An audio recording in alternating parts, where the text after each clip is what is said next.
Infendites. Hey, everybody, we're live. I'd like to point out that 2 out of 3 Infendites live on East Coast time, Hi, and therefore everybody. the official Infendo time zone should be East Coast. See, I don't know. Like, I kind of like that Infendo Standard Time is a time that like only half of us can adhere to. Not even half of us can adhere to. Can we claim like a time zone that has almost nobody living in it? Like, can we be the time zone like right to the right of like Florida? Well, actually, I guess no, because then you get into South American time zones. But there's got to be a strip of time zone area where there's almost nobody living there. Well, I mean, if you follow the meridians, the Atlantic time zone goes through like a sliver of the northeasternmost Maine, but they don't actually, they stay in the Eastern time zone technically. So, ladies and gentlemen, it is going to be a very slow news night, as you can tell by our current conversation. I could teach the audience what a VPN is about if we want. Did anybody claim the SNES Classic news? Nope. I don't think so. I may as well do that since I'm the one who cares. Which I guess gives Eugene the Mario Brothers sells for 30,000, which actually kind of sounds like a U topic anyway. So. Yeah, that works. Right? Probably the one who bought it. Well, no. I was over there rolling in cash and playing all the old NES games that he subjects us to on Nintendo's. Wow. Oh, guess who's hosting this week, by the way? Mike is right on. He is immediately here. Yeah, I know. I saw that like immediate. Right, we have 4 viewers and one of them is Mike already. Can you guys see the notification like I do? Can you guys see the viewer count on your Hangout, or is that only on like my view? Why am I looking at Johnny Depp? Why is Johnny Depp on your bed, Eugene? I forgot about that. It's his favorite. Johnny Depp and Orlando Bloom's around here somewhere. Oh, here. Yeah, you got to show him this. This was awesome. We want to see Orlando Bloom. I'm just disappointed that there's no Keira Knightley. Lucas says, "Where's Keira Knightley?" She's not that great. You'd be surprised. Hey, she was the second best Queen Amidala. It's a second. Yeah, true. Well, I'm going to go get a drink, and then I guess we can roll through the show notes. Although there's gets the reference, by the way. There's not really much to roll through to read through on the show notes, so I guess we can probably speed through that real quick. It sounds like we'll probably be starting up earlier than 7 o'clock Infendo Standard Time, so that's good. Well, don't worry. I don't need to pee, so you don't have to stall this week. Although I don't know why you didn't just introduce Justin, then I would have had a second. Because it was funnier that way. It was rather amusing. I laughed hard. He didn't know you had left. So he's like, Steve, how you doing? And I'm like, Steve is gone. Last week's show was actually pretty funny. Well, I thought. I mean, I listened to it. I had a lot of fun with last week's show. Whoa, easy there, Lucas. All right, I'll be right back, guys.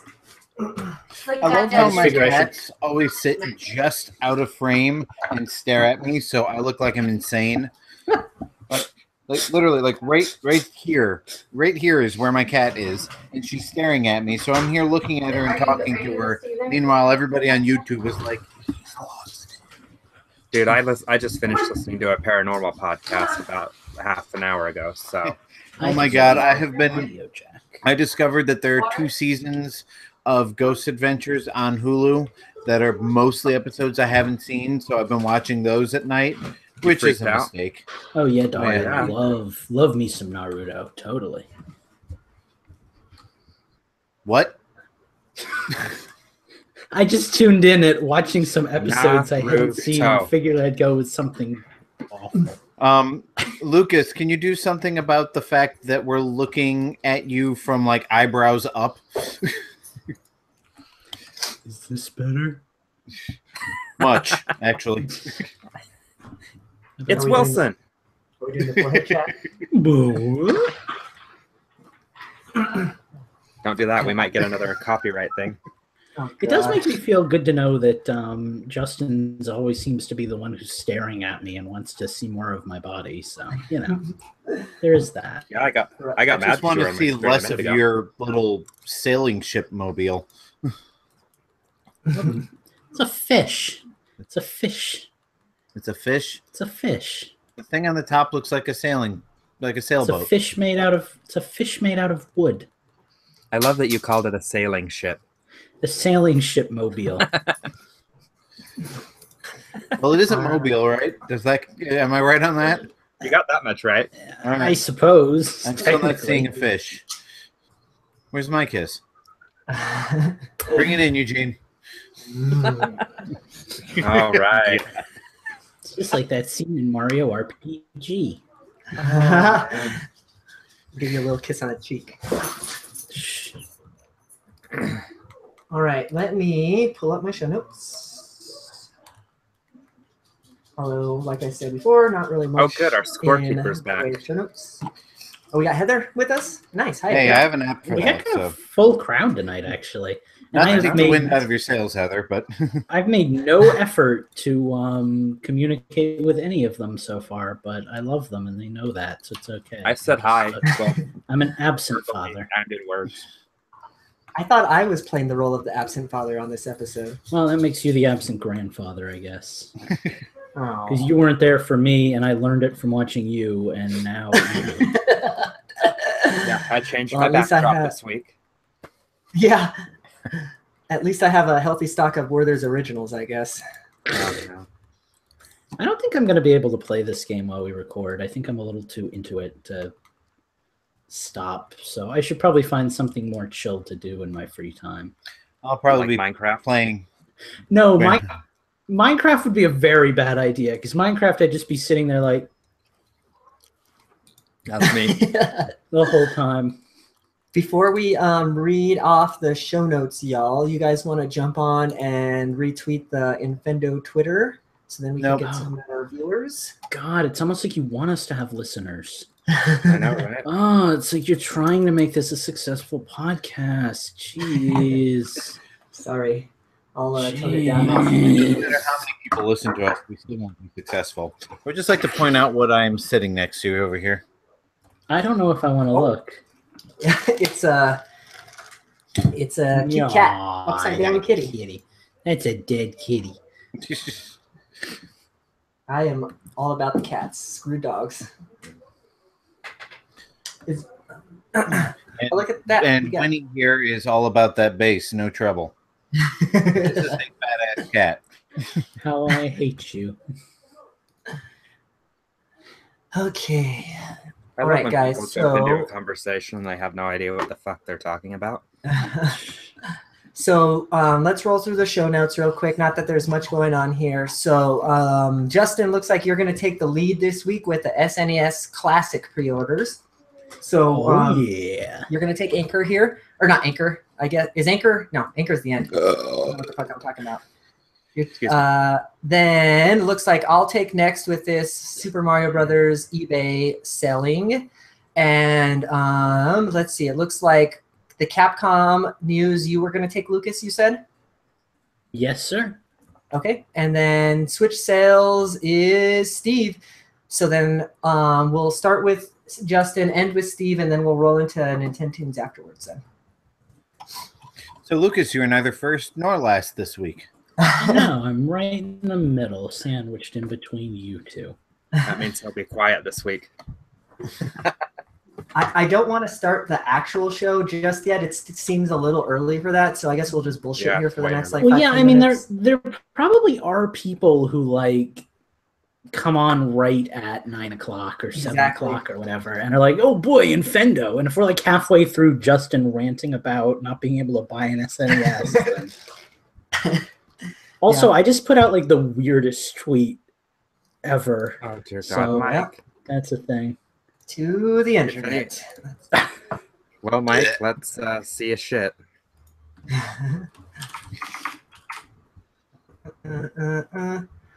Let's see what you're tweeting at, Mr. Lucas. Oh.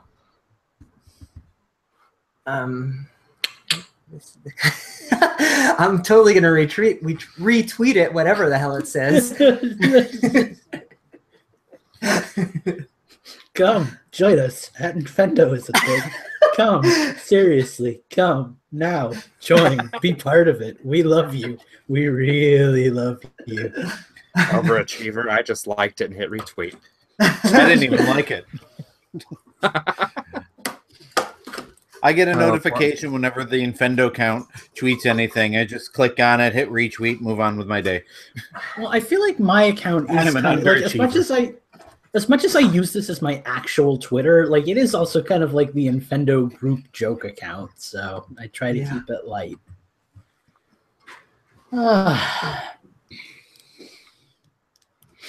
Andy, you're a lucky son of a bitch. You and your two SNES minis. Yes, Yeah, I said SNES.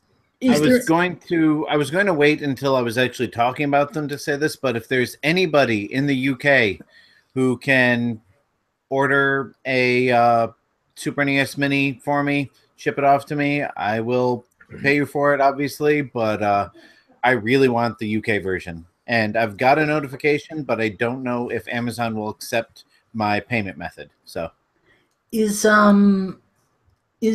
anybody in the chat or in our group not at all interested in the SNES Mini? Like I'm not, or am I the only one? You're the only one. As I don't give a fuck. Oh, you don't care? Okay. No. Yeah, it's just like I feel bad for people that can't get it, and I hope everybody gets them because it seems like people really want them. I think we ought to save this part for the show. Okay. This will be a discussion. Sorry, yeah, actually, you're right. It will be because we're going to be talking about it right when we start. Yeah. I actually saw that, Mike. Thank you for tweeting it to me. I don't know if either of those guys can help me out, but I will hit them up. And if not, Justin, all you have to do is support them on Patreon. I haven't looked to see what their tiers are yet. But every Patreon supporter they get automatically gets entered to win that. Okay. Yeah, I see. Mike just put that in the chat. So, okay. That's funny. I saw the tweet that he had one. I didn't see the part about the contest. So, if I can spare some money, I'll throw in on that. Yeah. Well, the cool thing about Patreon, if I'm not mistaken, is it's a month-by-month basis. So you do it 1 month, and then you can pull out the next month. Shit, I can't believe I just said that. I don't have the punchline ready, so we'll just let you draw attention to the fact that there could be one and let the chat write their own jokes. Oh, there we go. Yeah, unfortunately, Mike is in the chat, so you can bet there's going to be something. This is feeling particularly lazy. Right. I think I got about 5 more seconds before that delay hits.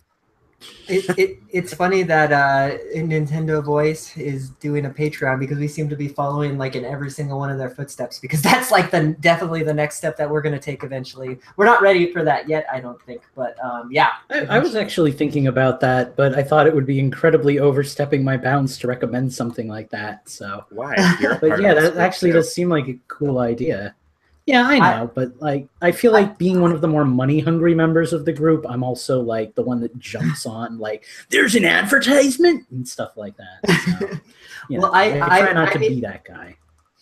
I was gonna talk to you guys about it post-show, kind of throw some ideas at it, but I guess while we're bullshitting now, it doesn't really matter that we're live when we're talking about it. I don't really care if our fans listen about it, I guess. But yeah, I was thinking about doing something like that, and but the problem with that is that I'm not sure like what we would offer at the different tiers, right? So like I was thinking that like at a higher tier, like a $5 or something like that tier, then we could offer like the episodes in advance. So then instead of the episode coming out on the Monday, I can get it up and edited early. And then what's cool about Patreon is that they'll offer you like a special RSS feed that we can give to our Patreon subscribers, and then they can just input it in their iTunes or whatever, and they can get the special episodes a little early. So I don't know, just stuff to think about. For every $100, a different Infendo Radio host will do the show shirtless. Yeah. But yeah, we'll talk about that here in the next couple of weeks. We'll let Lucas take the first calendar shirtless calendar run. He'll be the month of Oh, I'm February. ready. I'm ready. Are you? I need to get in shape because unfortunately my shape is not appropriate to a shirtless show.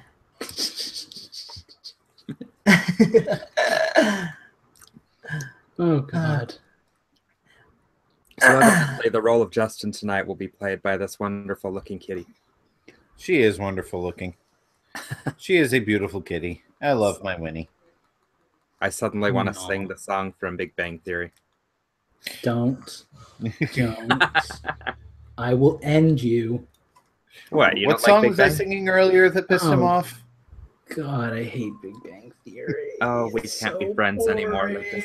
I am Steven. Sheldon. It's so I am Sheldon. boring. I will give you that the newest seasons of Big Bang Theory have kind of run their course, but the first couple of seasons, I would even say like the first 2 or 3, are fucking good TV. The first couple of seasons were fine if like you're into that type of humor, but like it's so Which I am. boring. What is not your into type that of kind of humor? comedy? So I can kind of gauge what kind of humor you're into. I don't even know. I know it's not Do you that. pay No, it's not attention to the Big chat? Yeah, I guess memes and 90s cartoons. Okay, very specific. Well, that was easy to narrow down. Well, Justin just kind of pointed Sorry, I didn't out realize that my iPad was still turned up. the chat is pretty indicative of that. Which explains why every time I share a meme, Steve usually just responds with the word cool and a period at the end of it. I've never been one for memes. I'm old. I don't get them.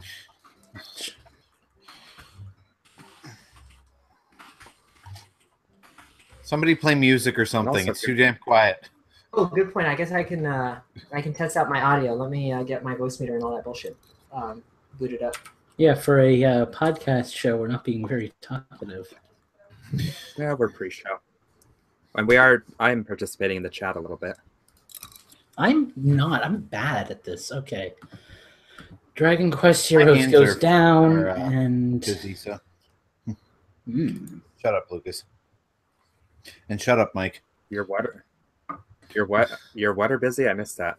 Said my hands are busy, and then I told everybody to shut up because I knew the comments were coming. Well, you Like are your mom stroking your last kitty. night. Let's Play Splatoon 2 really makes me sad because none of us have None of us have it. Hooray! Yeah. Sorry, Kayudai. Something But something that I don't have that nobody else that has. sucks. Oh wait, Eugene has it. Didn't you just get it, Eugene? Oh, he physically owns it, but have you actually played it yet? No, He might not Eugene be able just to hear us collects at the games. moment. He doesn't actually play them. I don't think he started it yet. And Overcooked, like, frankly, and Eugene's got the clicky keyboard, I guess. But yeah, like, Overcooked, I just don't really have much of an interest in because I'm not like a physical, Okay, Oh. can you guys hear me? Yes. Good. Eugene, Yeah. you got Splatoon 2, didn't you? I got it yesterday, yeah. Also, do you have a clicky keyboard? I do. I'm going... Oh, yep. Andy just told me about it. Thanks, Andy. Yep. I will switch over before the show starts. Thank you, Andy. Got to get my Switch snap in there.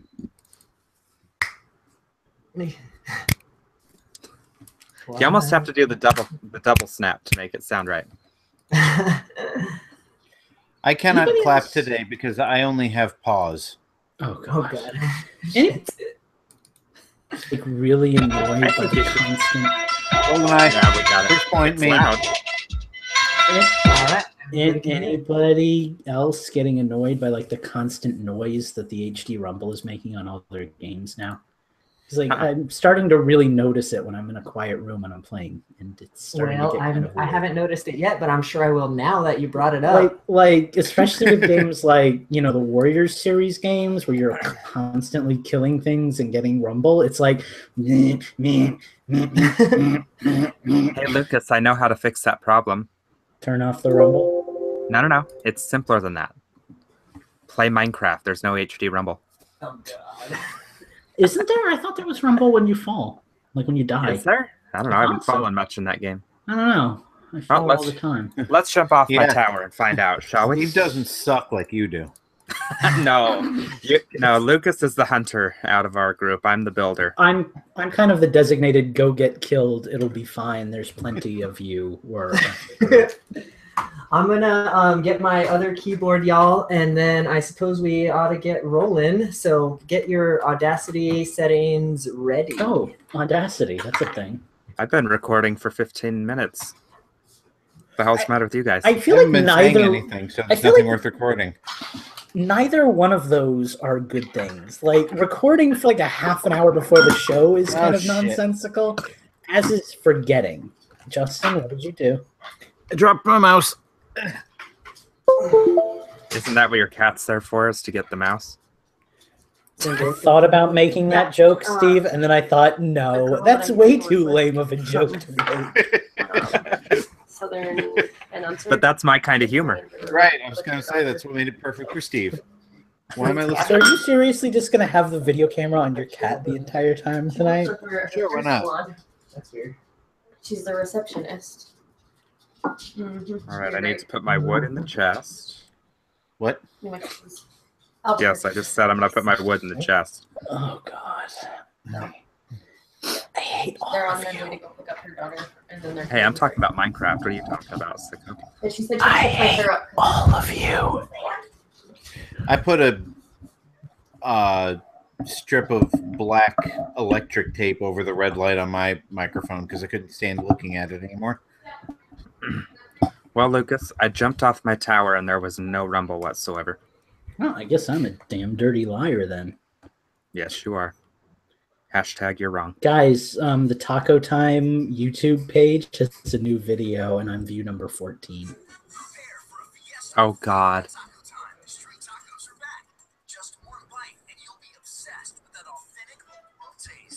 Can we at least wait until they start advertising for us before we start playing their shit? I'm actually working on that. Oh, I'm going to be their very first like. Guys, I'm their very first like. Oh, dear. I'll let my boss know. I am subscribed to the Taco Time YouTube feed. If there's ever an update about Taco Time, I am the first to know. Probably, actually. You might be the only one subscribed to that feed. There's 138 of us. I'm probably the only one from Florida. By the way, Heather and Jacob both thought my joke was very funny. So, yeah. Not going to say it. Not going to say it. What is Eugene doing? Okay, I hear meowing. I don't see your cat meowing. I think that's coming from my house. They come over. You want me to get you anything? That could be inconvenient. Anything else to drink? I think I'm good with the water, babe. Thanks. Okay.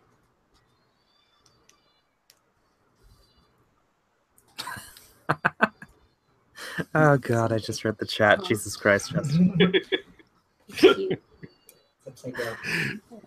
Oh, man, it's going to be a night. And my coffee's kicking in. I think I'm starting to get my sense of humor back. This is a good thing. Well, at least if we all talk really loud, you won't be able to hear all the weird cat noises. Well, my cat isn't making any noises, so it's definitely not mine. I can do this.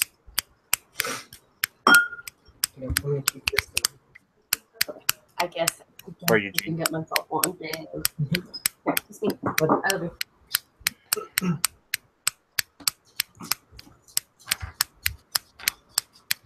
Okay. I guess Is someone like snapping repetitively? No, Yes, I'm playing that's with my Justin. fidget cube. Oh wow, that is That's not how as it sounds silent like. as a fidget spinner. All right, y'all. I figure let's sync up. So are we, do we have Audacity open and ready? Oh, good luck thinking Justin out now that he's been playing with his fidget cube. Mr. Clough, are you Yes. with us? Yes, I'm here. Okay. The voice fits the Is cat. that how you pronounce? Is that how you pronounce your last name? I always thought it was Clow. I thought it was actually, Clough. But What did you say, Eugene? Clough. Yeah, that's right. Which is why it didn't even occur to me that you said it any way other than correct, because that's how it's pronounced. I always thought it was Clow. Justin, I see your cat, I hear your voice, and it fits perfectly. Which is funny Not gonna because lie. that's a girl. So He's even looking at himself just like Justin. All right, guys, everybody hit record on fucking Audacity. I'm not using Audacity. Well, whatever. I've been recording for 55 minutes, Eugene. I've been recording for 4 minutes and 29 seconds. I'm at 21 minutes. Lucas is having a grand old time with his big old Audacity files. I'm actually at 4 minutes myself. I was just kind of getting another jab at Steve, because apparently when Mike's gone for more than 2 weeks, Steve becomes my punching bag. Eugene, you're screwed tonight. I'm so sorry. Right? Oh no, there's Rose of Death. Hello, Rose of Death. Oh, Rose of Death. If you can hear us, I want just let us. Here, I'm gonna type it in the chat. I just want to know if he got his backpack. No, because it's sitting on the chair behind you.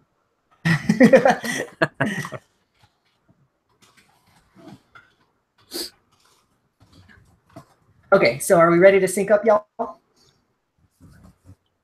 Yeah. Sure, why Keep not? the silence as a yes. So, in 3, 2, 1. All right, Justin, what are you and your kitty at? 5:35-ish. Probably closer to 5:30. Steve? 21:52. Okay, and Lucas. 5:15-ish. For me. Anybody need to go get any water, go use the restroom, anything last minute before we get rolling? If I use the doing restroom, both. are you going to start without me this week? Probably. If I use the bathroom, are you going to start without me this week again? I mean, just depends on how much. No, I'm not gonna make a poop joke. That's gross. Yeah, Mike already did that in chat anyway. Oh, dear God. Justin, I'm just gonna open your window and leave it open for the whole show if you're gonna just leave your cat like that. Here, I'm gonna You push do that. what you got to do. I'm gonna push the kitty view to the whole YouTube feed. You're gonna do this. I'm putting it in HD. We're either going to gain or lose a ton of followers. Yeah, right. Is her tongue sticking out? Is that what I'm seeing? No, that's her collar. Oh, I was actually thinking the same thing. Boop. Jacob Taylor in the chat says #perfect show. God, I wish my cat was that chill. My cat is like spastic and not trusting. I have 3 cats. This one is pretty chill. One of them is spastic and evil, and the other one is squirrely and dumb. So basically, it's just like having us. yes, except they're quieter. Are we starting this thing? Or are we waiting until 9? We're waiting for Steve to not. No, oh God, Steve Steve arrived. Steve's back. He just devolved into his starter form. God. Oh my God, why am I finding it so hard to be around you all tonight? Is it me or is it all of you? Well, I mean, what's the common denominator here? I'm gonna say all of Playing you. Minecraft tonight too. Oh, I know it, buddy. All right, well, we're 1 minute to showtime. We ruined Eugene's hopes of getting an early show in, so let's say we make it happen. No, I gotta bring up the show notes now. Means I can't look at my cat on the screen. I was expecting this to be like the chillest, shortest show we've ever done because there's like nothing to talk about. Wrong. I don't trust any of you. I don't think chill is going. And then I killed Justin. I muted him and I turned off his his video for some reason. Justin, I didn't mean to kill you. Are you with us? I think so. Because I was trying to turn off the present to everybody thing, and I accidentally stopped your broadcast. There we go. There we go. I was gonna say I can't see you guys again. Okay, guys, let's get rolling, I think, before we go too far past 7/9 o'clock, I guess, huh?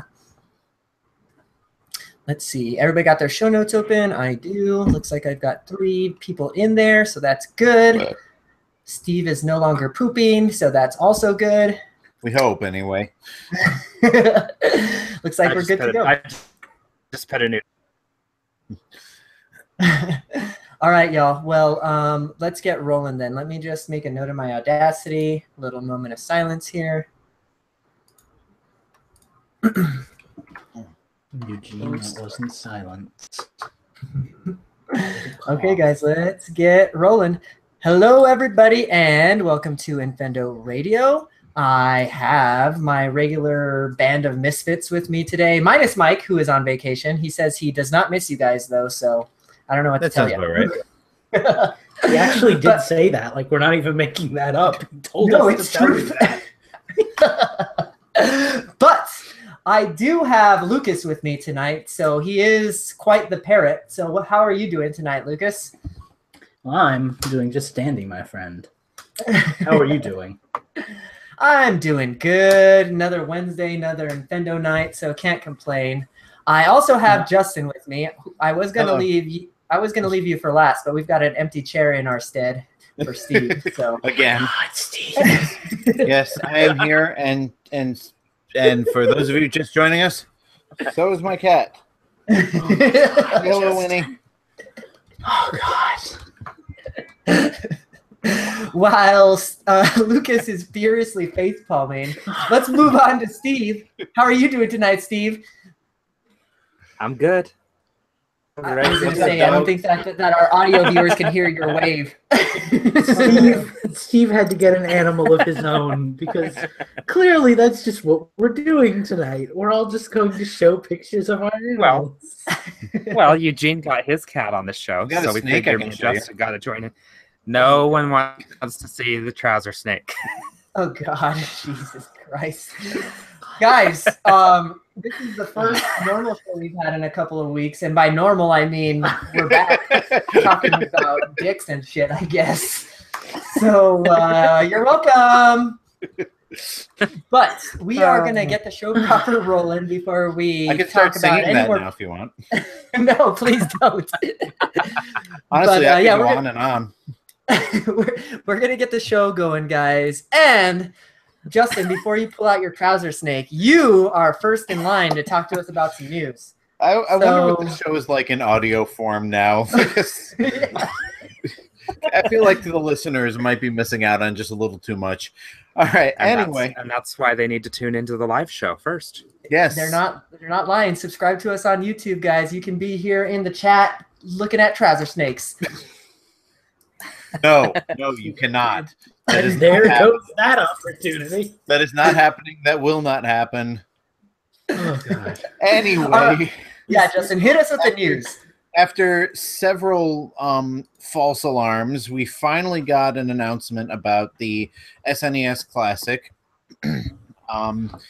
It's not an actual date, but basically Nintendo has confirmed that pre-orders will be available, and they said, was it later this month? No specific date. Just later this month, you'll be able to pre-order a Super NES Classic. I'm using an app that Eugene introduced me to that will give me a notification when they go live on Amazon US and Amazon UK. But since I've been having trouble, just going to throw this out there again, since I've been having trouble doing international purchases on my Amazon store credit card, might need a little help from you guys getting myself a UK version. Fair enough. I guess we should also mention that it says on here a significant amount of additional systems will be shipped to stores for launch day and throughout the balance of the calendar year.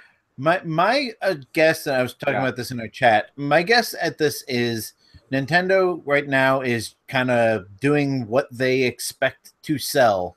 Then they're going to open up pre-orders. Then they're going to adjust their manufacturing to accommodate more or stop manufacturing if they have enough or whatever based on how many pre-orders there are. this is not confirmed. This is just my guess. If Nintendo does anything smartly, which they don't.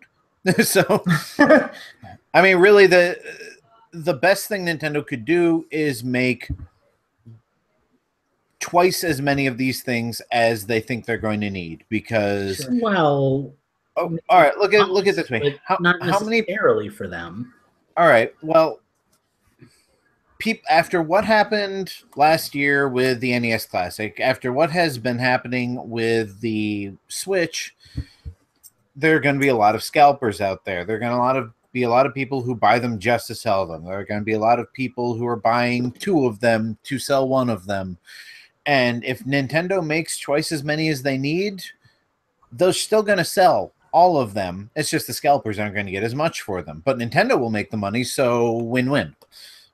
Yeah, so I understand. You want to go first, Eugene? Well, I just have a real quick hit. Come on, bring it on. I just have a real quick hit. This just reminds me of the news story we talked about.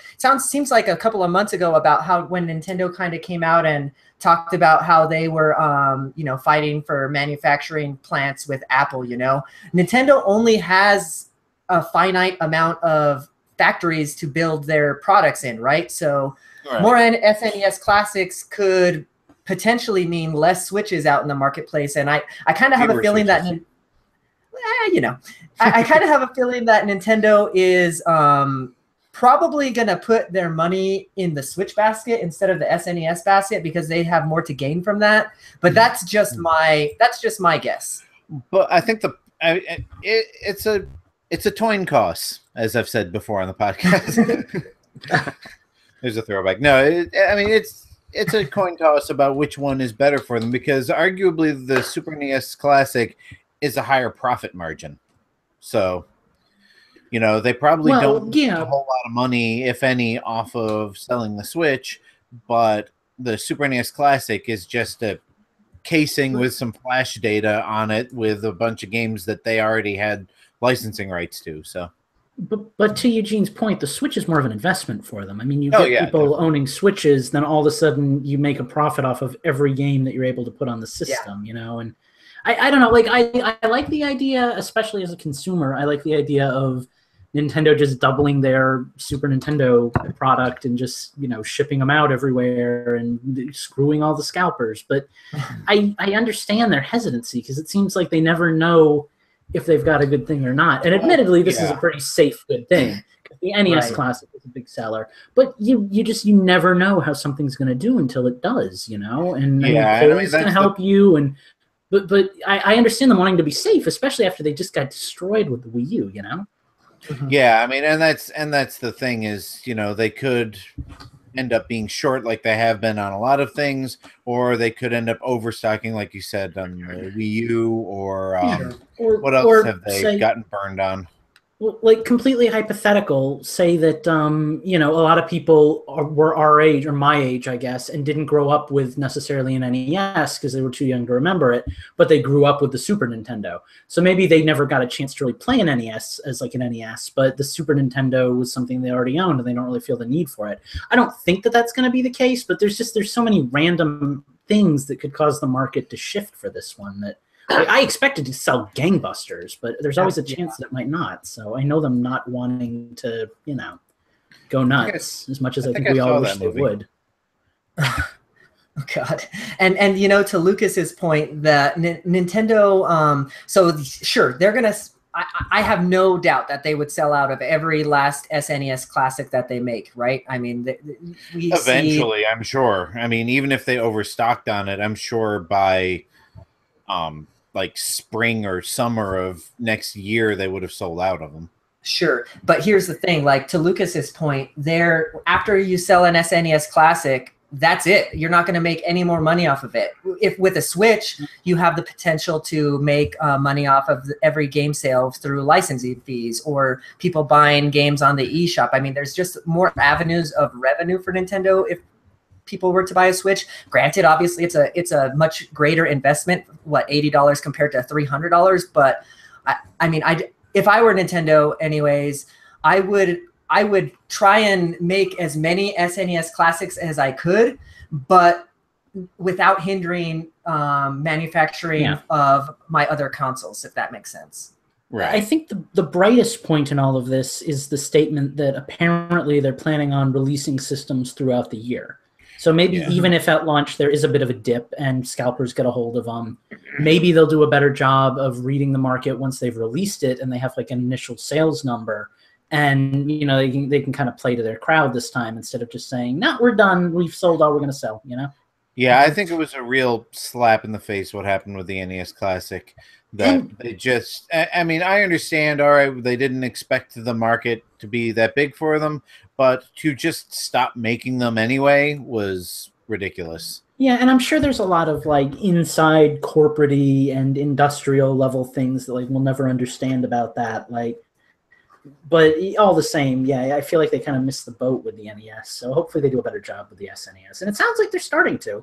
It sounds like they've got an idea, so that's cool. Maybe this one will go a little bit smoother for everyone. Although from what I'm seeing in the chat, it's not, and that's more on Walmart. But there is that whole thing about Walmart apparently canceling like everyone's pre-orders in the U.S. So, you know, dude, it's already kind of starting. Well, this literally just happened already with the NES class, if you guys remember. But it was Target that did this very thing. And I remember this happening with the Switch too. There was some store, I think, unless I'm just like fake news, but I think there was some store. You like how I worked that in there? A little topical political humor. That like would have been better if you hadn't, just pointed it out. Yeah, I like to if you have to sure explain the joke. I like to make sure everybody knows just how funny I am. No, but I think that somebody did sell out of Switches and then cancel all the pre-orders. I don't know if it was Walmart or not, but that was a thing, I think. So, I mean, this seems to happen all the time with stores. Well, I mean, you can't blame Nintendo for Walmart basically saying, hey, you can pre-order these, and Nintendo saying, no, you can't. Yeah. And Walmart going, oh, wait, no, you can't. Sorry. Well, the story is from that apparently is that it was actually a glitch. It wasn't supposed to go live to begin with. That's why the pre-orders were open for so long that night, apparently. So, yeah, it was somebody pushed the wrong button or scheduled it at the wrong time or something, and it went live inadvertently. And I'm pretty sure that was the case with what happened with the NES Classics in Target's case last year, but I could be mistaken about that. I think it's more just a sign of where we are right now in terms of like, and calling this a console release, I don't think is that unjustified. Where we are with console releases, it's a mess. It's just like with the Amiibo stuff. It's a mess. And nobody seems to know how much to make because it's a relatively new product, even though these kind of things have been around for years. And just like, people are confused. Nobody seems to know how to handle selling them. If some marketing genius could come along to Nintendo and like predict the perfect number of units to create, they'd probably have a sealed job there for the rest of their lives. Right? And to be fair to Nintendo, they're not the only ones who've had this problem. Every console by every manufacturer in the past 10, 15 years has had shortages right out of the gate. Yeah. I mean, even the PlayStation 2 didn't have shortages of systems, but they had a huge shortage on memory cards. So they've all been screwing that up. Yeah, and I wasn't really informed enough to remember this or pay attention to it, but I'm sure the Wii must have had problems because the Wii was sold out for 2 years straight. Yeah, because like the Wii sold gangbusters and nobody expected it after the GameCube. So I mean, I realize you're only like 12, but how could you not remember that? Well, I was old enough to get the system, but I wasn't old enough to really pay attention to like the political landscape of video game developers. It's like I just went and I got my system, and I remember standing in line for like 5 hours and doing that. But I was still in high school. I didn't really care about Nintendo as a company. I just remember people going, "Oh, Nintendo's doomed," and me being like, "I hope not." But I just take for granted the fact that I've been listening to podcasts for like 13 years now. So yeah. Okay, So well, I think that's really all we have for the SNES Classic pre-orders. Unless, Steve, you didn't really get to chime in much on this one. Do you have any thoughts here?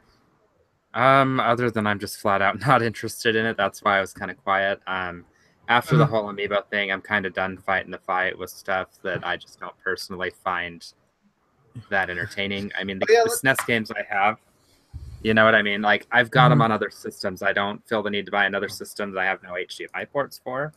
Sure. So I'm good. But let's talk about Amiibo as long as you brought it up. Oh God! All right, moving on to our next topic.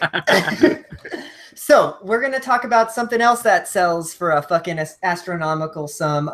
Mario Brothers, the original, like the game that you can find at every pawn shop, like 30 million copies of it, sold for console. Yeah, And the it sold NES for Classic if you could get one. yeah, no shit, right? But yeah, a sealed copy of Super Mario Brothers sold on eBay this last week for $30,000 fucking dollars. Like crazy, right? That's a lot of fucking cash. But apparently the reason why it was sold for so much is that so first of all, it was sealed. Second of all, I guess the box is one of the original boxes that had like you know how they have the little hangy hooks that you can hang on the back or whatever. Well, I guess not all of the Nintendo boxes had that. This one does. A couple of other little things that I was kind of reading up on that makes it pretty rare. But yeah, it sold for $30,000. Like, isn't that fucking nuts? I don't get it. Like, I don't have the collector bug. So I don't really understand, like, why you would ever want to do that. Like, good for you. You got a really rare edition of Super Mario Bros. That you paid $30,000 for, but you know, besides like a new car or an old house, I can't understand spending $30,000 on anything. Right? Yeah. No, Oh, and apparently the same buyer also paid over $10,000 for a sealed copy of Kid Icarus. So this guy really likes collecting. Like, I get it. I watched this whole documentary on these guys who spent like hundreds of thousands of dollars on old Star Trek memorabilia.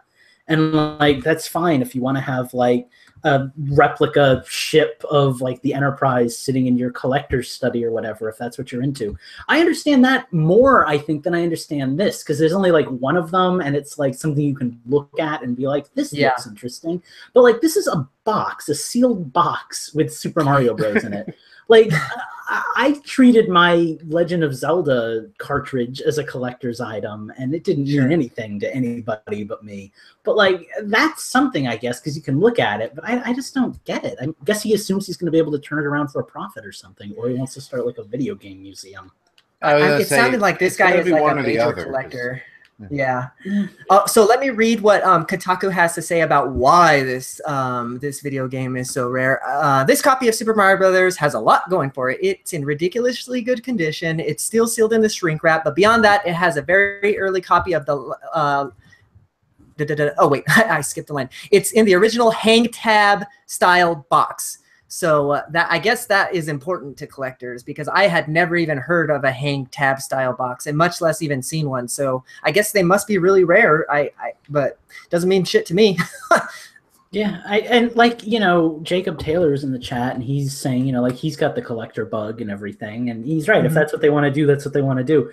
I just don't get it. Like, I would rather, I just wrote this in the chat, so this is going to be redundant, but I'd rather buy new games with that money. Like, if I had $30,000, first off, I'd be feeling pretty good about myself. But, like, there's just so many more exciting things I can think of buying than a cartridge. But, you know, he wants it. He's got it. Good for him, I guess. I don't know if it's a deal or not, because I really have no idea what those things are supposed to go for. But sure. I mean, to kind of bring it back to the last topic with the Super NES Classic, that's kind of my thing. Like, I would love to, I mean, I have a lot of those games on cartridge already. I would love to have them on Virtual Console, and this, you know, that's just something like, it'll look neat, it'll have all those games on it, I can pop it in and play, but that's $80 and it's practical. This is, you know, $30,000, and once you open it, it's not worth $30,000 anymore. So you literally just spent $30,000 on a game that you cannot ever play. Yeah, and I mean, like, I've had my Pokemon. And that's the thing is, you know, if you're going to spend the money on it, spend the money on something you can use. Yeah, and like, I've had my Pokemon card collecting like moments. Like, I've had months where I was really into that. But like, it never became a thing for me where I was willing to like go online and put down like thousands of dollars for a really rare card, you know? Like, right. I guess I just don't understand it. It's something that some people enjoy. It's not something that I, first of all, have the funds for, or second of all, could enjoy. But hey, somebody paid $30,000 for a copy of Mario Bros, so that's cool. Maybe. And I was just going to jump in. Maybe we could get some. Go ahead. I was going to say maybe we could get some like limited edition physical copies of Twisted Fusion and keep those for like 40 years and sell them. Maybe our inside connections could, you know. I was going to say maybe this guy with $30,000 for a $5 game can donate some money to Infendo. Maybe he's a fan of Nintendo-themed podcasts as well, and he'd like to become our patron. Yeah, right. But so I was just going to jump in and kind of close out the topic and say, yeah, like if I had the money, I would fucking buy stuff like this all the time. But I don't, you know, like it's not my thing. But I do have kind of that collector's bug. I mean, just look at my amiibo shelf, you know, but not to a point where I'm going to spend like what $50,000 on like stadium events or whatever. You know, that's just not something that I'm all about. But if I have the funds, I mean, maybe this guy's a millionaire, you know, who maybe it's just like chump change for him. We just don't clearly, because hopefully, he spent tens of thousands of dollars on another game. So hopefully that wasn't like his life savings or like a failed child's college fund or something. You got to have a life before you can have savings. Shit. All right, guys. Well, we're going to jump out of this topic and move into the next one. So I believe, Lucas, you are up. So why don't you hit us with some news? Getting excited here because we got some interesting stuff to talk about. I'm going to stay as objective as possible. I promise that to anyone listening right now. The topic is over. I'm going to be talking about Capcom. And I promise that I will not let my feelings for Monster Hunter get in the way. This will be the only time you hear me use the word crapcom. I am not that kind of person. Capcom and Nintendo are apparently doing all right with each other, because even though it seems like Capcom isn't really all that hot on us and doesn't really want to like bring over Monster Hunter or anything like that, apparently, they sold 450,000 units of Street Fighter 2 I was just about to the say first quarter. And that's good. It was more than they were expecting, apparently. So they are apparently, quote, starting to prepare multiple Switch version titles. They announced Resident Evil. Yeah, they've announced Resident Evil. There is no word on freaking Monster Hunter, but hey, what do you know? I don't think they've announced anything else here either. Like, we've got little conversations about Mega Man Legacy 2 and Disney Afternoon Collection, but I don't think we've heard anything about that. No, I want to see Disney Afternoon Collection. So, yeah, I mean, I would love it if Monster Hunter Double Cross made it over. I'm not expecting Monster Hunter World, although I think it's kind of ridiculous that we don't get it. I'm sure there will be a Monster Hunter Double Cross of some sort. Yeah, they're going to double cross all of us again. It's just. Thank you, Ted. That was the joke. It's just it's a little frustrating to see that, you know, apparently sales are doing good, but we still don't really have a reason other than, I guess, just Westerners don't like Monster Hunter, that we don't get to see those games. And what about Disney Afternoon Collection? What about Mega Man Legacy 2? We got the first one that came out on like 2 Yeah, systems, those are the ones that. Those are the ones that don't make any sense to me whatsoever. Why? Because those are just so simple. And like, and they were Nintendo games. And even with a game like Double Cross, I mean, you've already got the game. I know localization takes time and takes money, but not as much as building a game from the ground up and just release it digitally if you're that worried about sales, and save on, you know, the huge amount of money that you have to put into putting all of them on cartridges and putting all of them. I love being able to say cartridges again, by the way. But putting them on cartridges and putting them in boxes and printing out box art and printing out little pamphlets, even though they don't really even do that anymore. Just like, I wish that there was some kind of middle ground with this, I guess. But it's good news, I suppose, that Capcom is doing better with the Switch, because maybe that means we'll get more stuff in the future. I mean, the downside to doing it digitally is that, I don't know, have any of you guys bought any Switch games digitally? All of them. Like my entire collection. The only game I own physically is Zelda. Do you have any? Do you have any space available on your Switch now, Steve? Well, I bought a 64 gig card on opening weekend, so I've got plenty of space.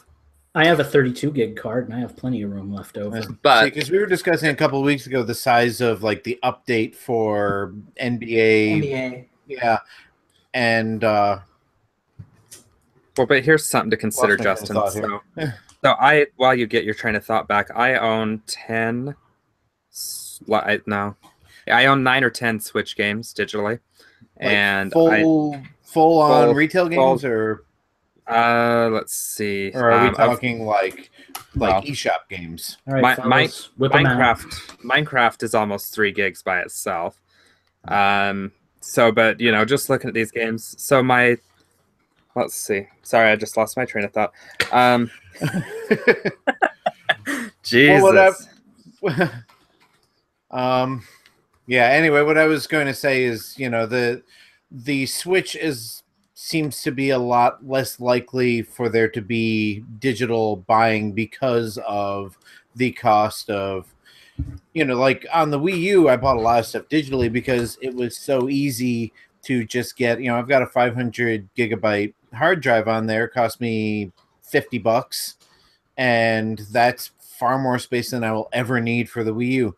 On the 3DS, most games aren't more than a gig or two, so I can still have lots of games on that. Okay. With the Switch, you're looking at, current generation, possibly tens of gigabyte size games, and the largest micro SD card you can get is 200 gigabytes, and that costs you about half as much as the Switch itself. Well, here's where I am right now. At the moment. Just as like a statement, I've got 7 that are like full-length titles, like not counting like Quarantine and like little games like that. I've got 14 free gigs on my system, and I've got 81.3 free gigs on my micro SD. So I'm pretty good for the foreseeable future, unless like every game that comes out is Breath of the Wild sized. Like right. I can handle like 3 and 4 gigabyte games, and I can handle a few 16 gig games.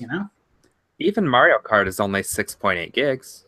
Yeah, I haven't experienced any trouble yet with, and I realize that part of that is because I chose to invest in an SD card at launch, and I chose to up my, but like I think it's a good option to start releasing things digitally. I just get the feeling that with the Switch, the idea that Nintendo had was to kind of push us towards digital games. I'm not really sure why I feel that way. Maybe because it's such a portable system and you could really only carry like one cartridge with you at a time if you don't have like a pouch. Right. But it just seems so much more convenient to download games digitally. The only reason I really find myself wanting to get physical games is for the sake of owning the game, that little bit of collector's bug that I guess I have too. Like I'd like to get Splatoon physically just because it's more of a mainstream game. But I think that Nintendo kind of wants us to go digital for this generation. So I don't know. See, I agree too. And I feel like when I get my Switch, I'm going to buy a lot of games on that. Have 2. Am I the only one who's having trouble hearing Eugene?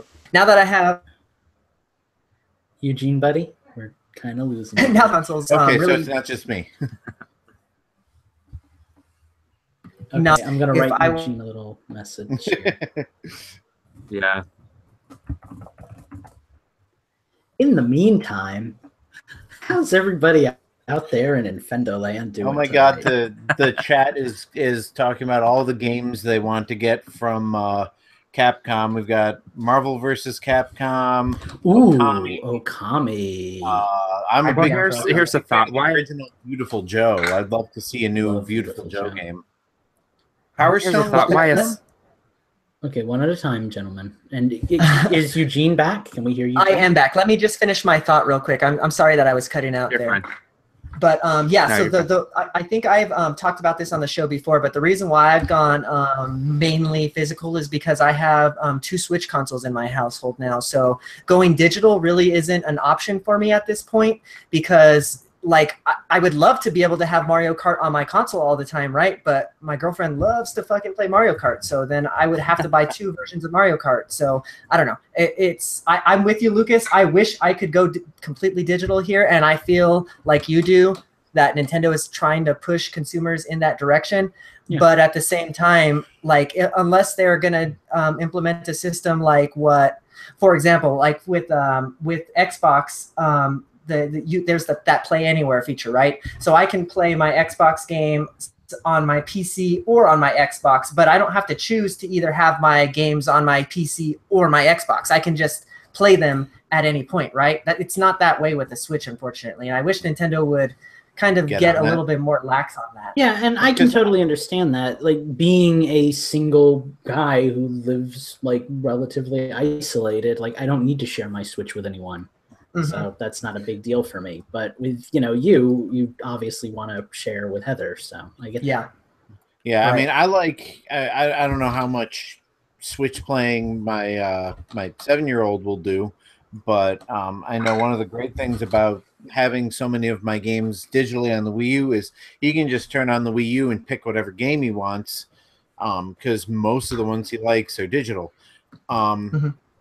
And to what you were saying, Eugene, yes, Sony has been doing the cross-platform digital purchasing for God, almost as long as the PS3's been out. Because I remember buying Mhm. games on my PSP and being able to, playing like PS1 games on one or the other. You can transfer the game save from one to the other. Hell, they have a cloud now that transfers it for you. I have access to Retro City Rampage on every Sony system because I bought it once like 5 years ago. Right.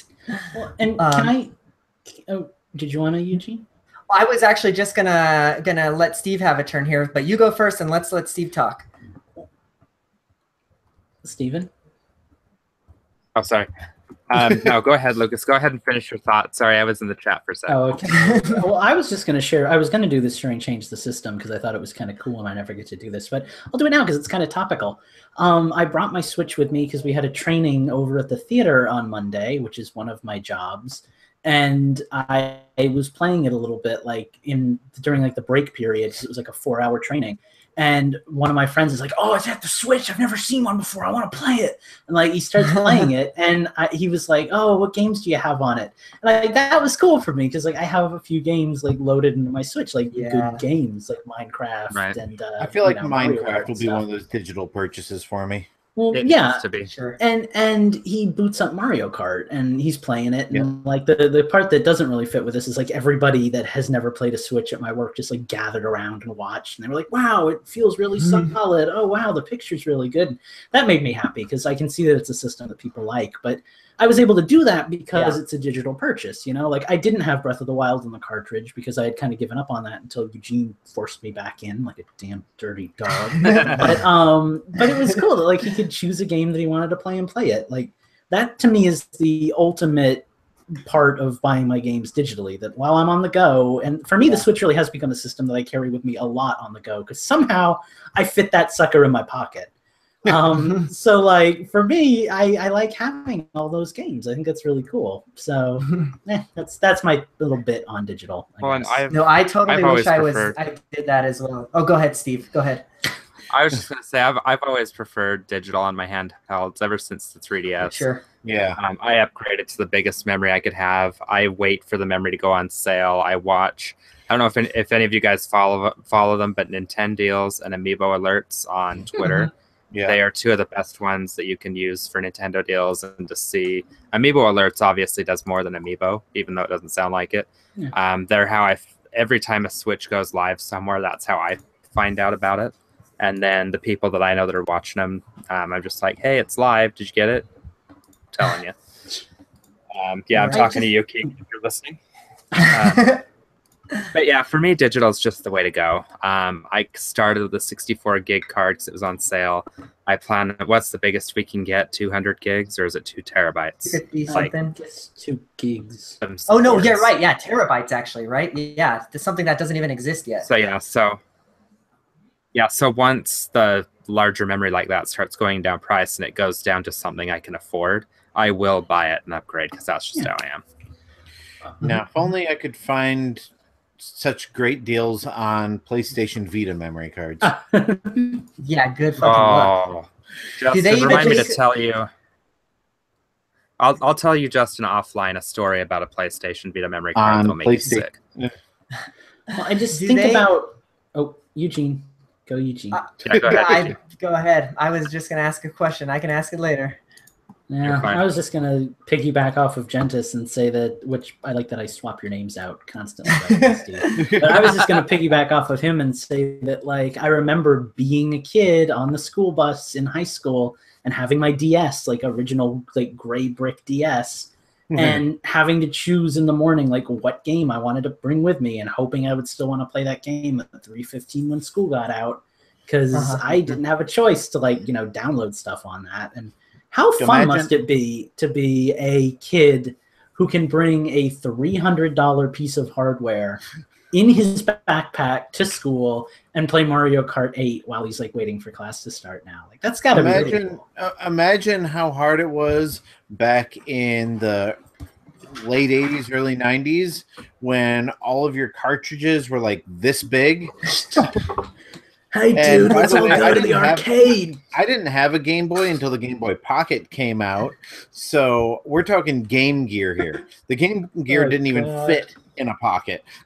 Right? Dog, if you wanted to play the original Game Boy, you had to have a light and a magnifying glass attached to it. You can fucking see those things. Since it's a slow week, we can talk about this for a minute. My friend had this gigantic case, which is probably the size of my computer monitor. Not that anybody can see it. God. I got 19-inch computer monitor here. He had this gigantic thing with the fold-out magnifying glass, the little light bulbs on the side of it. There were stereo speakers. You close it up inside the case, and there's a joystick and the big giant buttons. Yes, I had that case. I'm I have to see if I can find a picture of it to show the chat, but it was just a monstrosity. And then I look at the Switch, and I'm like, oh my god, this thing's half the size of your Game Boy. Yeah. Shit. Oh my goodness. Okay, well, unless you guys have anything else to talk about whatever the fuck we were talking about to begin with, I don't even remember. I did have. Did we mention this week? I did have one comment on that. Why the fuck are they basing their business model on a 30-year-old game? Yeah, I don't really get it either. We've had this, and it's not only a 30-year-old game; it is a port of a 10-year-old version of a 30-year-old game, and it's not even as good as the port was. No? Yeah, going back to what we were talking about when we were talking about the SNES Classic, I understand the tepid nature of not wanting to dive right into a brand new system like this, but it kind of feels like the equivalent of basing your sales numbers off of Zombie U. You know, it's like you launch one game. What Ubisoft did. Yeah, you launch one game that nobody's really that interested in, and I don't know if you're just completely blinded by creator lust, or if you honestly just hope it's going to fail. But it doesn't do that well, and yet amazingly, apparently, Street Fighter has. And then from there on, you just say, well, clearly it's a dud system, and there's no point in, I'll be honest. I will probably end up getting Street Fighter when I get a Switch because, there's just something about the appeal of being able to, pull it out and hand the other person a controller and all right, let's party like it's 1995, 1992, dog. Right now, it really is one of the only fighting games on the Switch, short of ARMS, and ARMS is a pretty unique experience. So, well, and I'm not sure you'd want to whip a Joy-Con off ARMS and do that in the middle of work either. Yeah.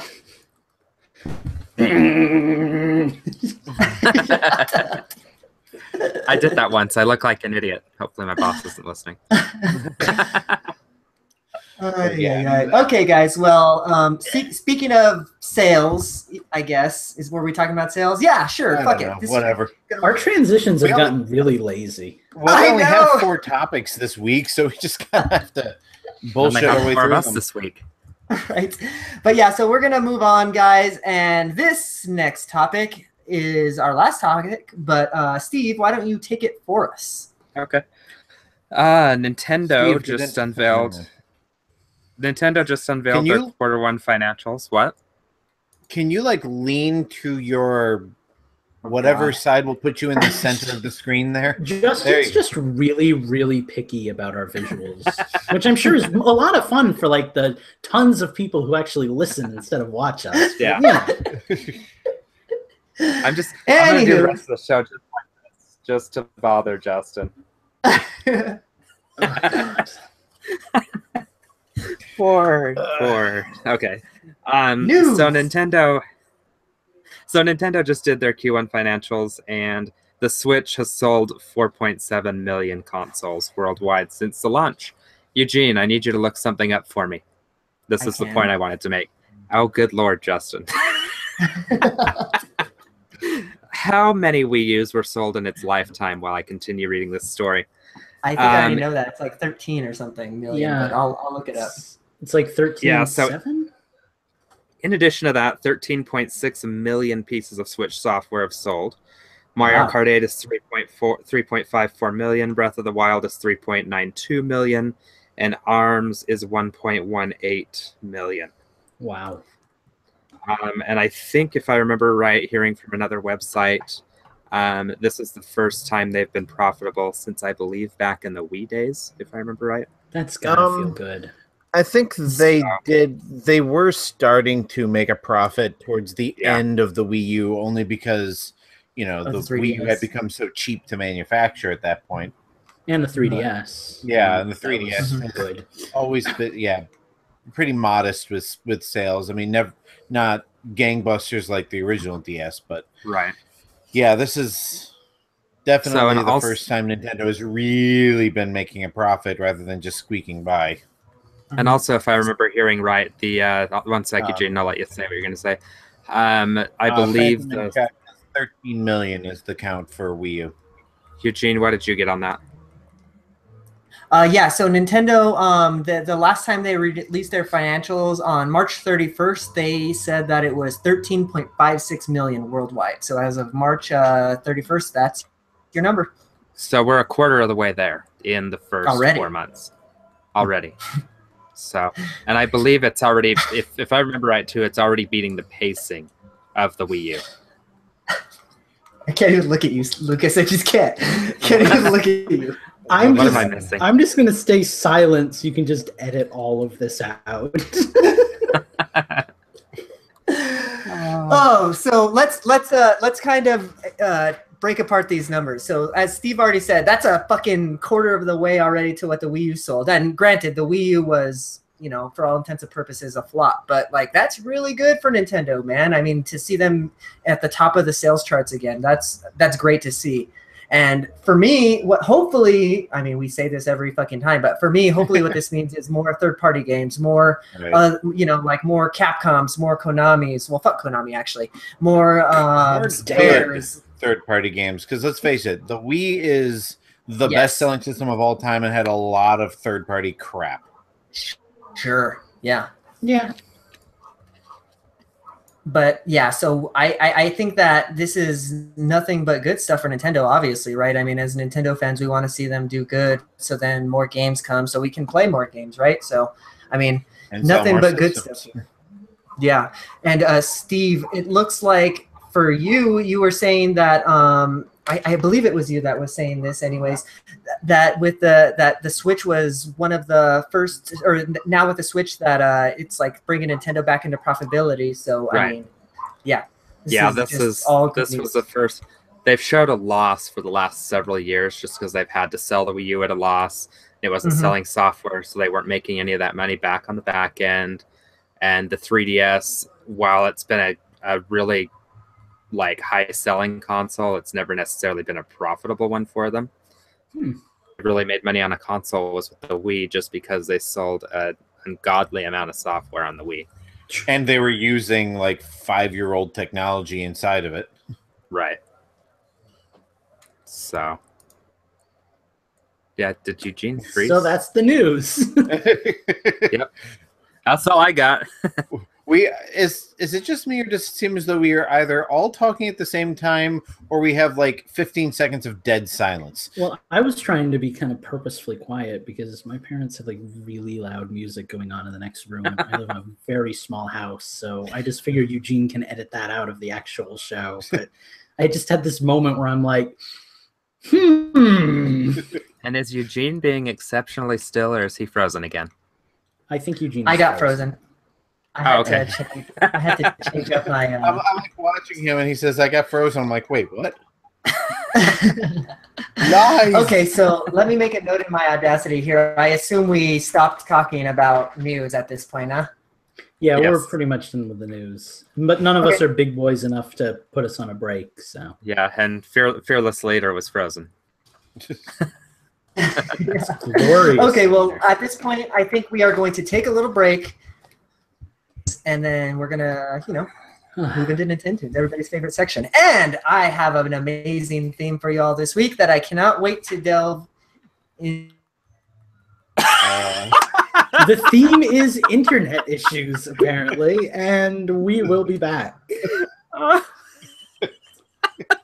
Everybody go offline so when he comes back, we're all... Oh my gosh. What? But yes, next is going to be Nintendoons, and then change the system, folks. So everybody get hype. It's gonna be a good show. We got a lot. Gonna be best show. You're gonna get so tired of it being such a good show. It's gonna be such a good show. My God, I hate you right now. We're gonna build a show, and it's not just gonna be any show. It's gonna be a better show. Where's Eugene's birth certificate? You tell me. I don't know. Did he come from some foreign country? Probably. I'm not sure, but who knows? What other conspiracy theories are going around right now? Where did Justin go? I was going to tell him the story. Justin left after I started making like Trump-esque jokes.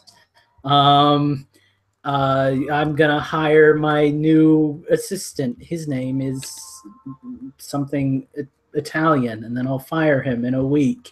And what else is topical right now? My hair looks like a dead Pokemon. That Pokemon that looks like Trump. What's his name? Help me out here. Oh, fuck. What's his name? Young Goose and Gumshoos. Yeah. It looks like a Gumshoos died on my head. And look at these big, beautiful hands. Aren't these some big, beautiful hands, folks? Because you are pro Staller. I'm not rambling or anything while I'm waiting for Eugene to come back. That's not what's happening. This was scripted. You're going to get so tired of Infendo because Infendo is the best, and you don't even know, folks. We got big plans for Infendo. Big plans. See, this is what goes on in the background. Eugene says he's resetting the internet. Oh, God. But yeah, we're on a break, so hopefully Eugene puts that in like the post or something. Oh my God. Justin, you need to hurry up and get back. I have plenty of time to tell you that story, and the second I start telling him, Eugene will be back. I'd just like to point out in the chat that Phantom says they're certainly not small hands, Lucas. All right, Justin, you're going to kill me when you listen to this, but I'm announcing your text on air so Lucas can hear it. Okay. He'd love to he would love to sit there and listen to Lucas vamp, but he has to pee. What did you want to tell me? Can I call you? Are you talking to Justin right now and narrating? Yeah, I'm texting him. I am. See? Huh. We're going to see if he'll let me call him while he's on the... Oh, he's writing me back because I can see that because we're on iPhones. Oh, wow. Yes. Yes, both of us. No, iPhones. Michael Thompson. Infendo is horribly unscripted. But I'm happy that I was able to deceive. What part of that didn't I understand? Give me a minute. The part where you're on your phone. Hi. Hey, so I went on like a 50-minute rant about pretending to be Trump, and you're just gonna have to listen to it. Eugene, I did demand your birth certificate and question your country of origin. So that's just a little teaser for you. Of the conversation that Justin and I had about using the bathroom. Yeah, so that'll be good for Justin when he gets back. I figured you guys couldn't hear me, but I ended. I gave my little. We'll be right back. All bullshit. So I'll just have to edit. No, we didn't hear that. All we heard was, yeah, and I have a theme I can't wait to share with you, and then you cut. Yeah. Great. So I will be. I'll be very excited if you put that in the podcast at some point. Just so you know. I haven't put a stinger at the end of a podcast in a few weeks. I haven't found anything stinger. Well, you got something now. I rambled. Here's another one for you. Justin's shorts don't have a flap, so there's that. Oh God! And if you think I'm lying, I'll screen cap it and send it to you. You're just like dedicated to ruining Justin's life tonight, and I'm intrigued, I suppose would be the word. Yeah, that's amazing. See what happens when you leave. I kind of like it. I am more excited to listen to the part where I usually cut stuff out than ever before. Well, and you didn't even respond to my poop Triforce I sent you. Excuse me? The poop Triforce. Oh, yep. Yep. Oh, hey, Heather has a good point. What's the theme, Eugene? Well, that was a teaser. I guess I'll let you all know what the theme is when we come back to the show proper. Okay. I guessed it was internet connectivity issues, but... Hello, Is he Heather. talking Hello, to Justin Jacob. on the phone now? Hi, Phantom. Hello, everybody in the chat. We are sorry, Michael. live chat listeners, that we occasionally have hiccups, but aren't they fun hiccups? Don't you feel like you know us all a little bit better and you need to go take a shower and wash off all this filth now? Like, come on, that's special. Yeah, right? And only you all in the live feed will know all the bullshit that goes on a weekly basis. I think we were talking about this like last week after the show, but like we've become very attached to our live feed regulars. So yeah, I fucking love them. Like it's great. It's fun to see you all here like week after week. Like it feels like we have like weekly hangout sessions. And that's cool. Right? Even though I have to imagine faces for all of you. Well, I guess while we're on break, we can kind of discuss some of the other Patreon options. I've seen some, so like this other podcast that I listen to, they kind of do stuff where Patreon listeners of a certain tier can actually join our live, like our hangout, but not actually be on the hangout. You know what I mean? I can set them so then they're not actually talking, but that might be a cool little incentive to get people on there too. You know, they can kind of hang out with us live. So. Who wants to hang out with us live? I bet you these poor people are barely getting through their weeks. I bet you any of these people that are chatting with us live right now would love to be on the show. Right. So, Heather, you played Quest 64. Did I need to know? It looks like you liked it. Oh, good. Everybody here seems to like Quest 64, to be honest. Like the music is fucking great. I'm included. I actually enjoyed like what little I played of that game. I really enjoyed it. Oh, check it out. It looks like Jacob in the chat and Phantom in the chat. I don't know if they're responding to the Patreon response that I said, but I'm assuming that's what it is because of the lag. But it looks like we might have some people that would like to join us on video, so that's good to know. Well, Jacob is really cool. He's one of the ones that I played Minecraft. If that's the Jacob I'm thinking of. Mm-hmm. So and he's really, really cool. Yeah, I'm pretty sure that's an old Jacob. Oh God, I just got lots of poop in my phone. I was really nervous because I was like leaning over to. Yeah, that's the poop Triforce. Are you just barely getting that? I sent that days ago. Yeah, I just got it right now. Dude, your phone sucks. That was that message I was just showing you a minute ago. You need a new phone. That's because Eugene has all of your texts blocked by default, and he has to send them through me first, and I tell him if they're actually okay with you. I can send him Sonic stuff now. He might not get it till next week. Gotta go slow. And Justin's back. Hi, Mr. Poopy Trouser Man. Poopy Trouser Man. Olaf. Looks like Michael's sad that he didn't get to play Minecraft. It's okay, Michael Thompson. Now me and Mike also own Minecraft, so there's going to be lots of moments to play with Heather, us. In the chat, we are thinking about getting a Patreon. That's something that's on the table. Probably not for, I would say at least a couple weeks, if not months, just because we want to get our other business in order. But that's definitely something that we're going to think about doing in the future for sure. Money's always good. It's not why we do this, clearly, but... You know, it would help. All right, so you guys ready to get rolling with Nintendo's? Do we guys all got our bladders drained, touched our trouser snakes? Is Justin actually back? Because I'm not hearing anything. Oh yeah, he is actually muted.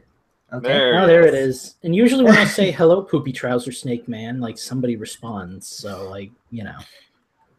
I don't want to know who usually responds to that. It's the Poopy Trouser Man who lives in my closet. Okay, I think we. Good. I have another cat. This is going to be a disaster. It's gonna be great. As if it hasn't already been. It seems like we get one good show and then we go like completely nuts the week after. Surprise! It's a shitty So show. please donate money to us. Justin Jake would like to know if You have a 1 in 5 chance of getting a good show out of it.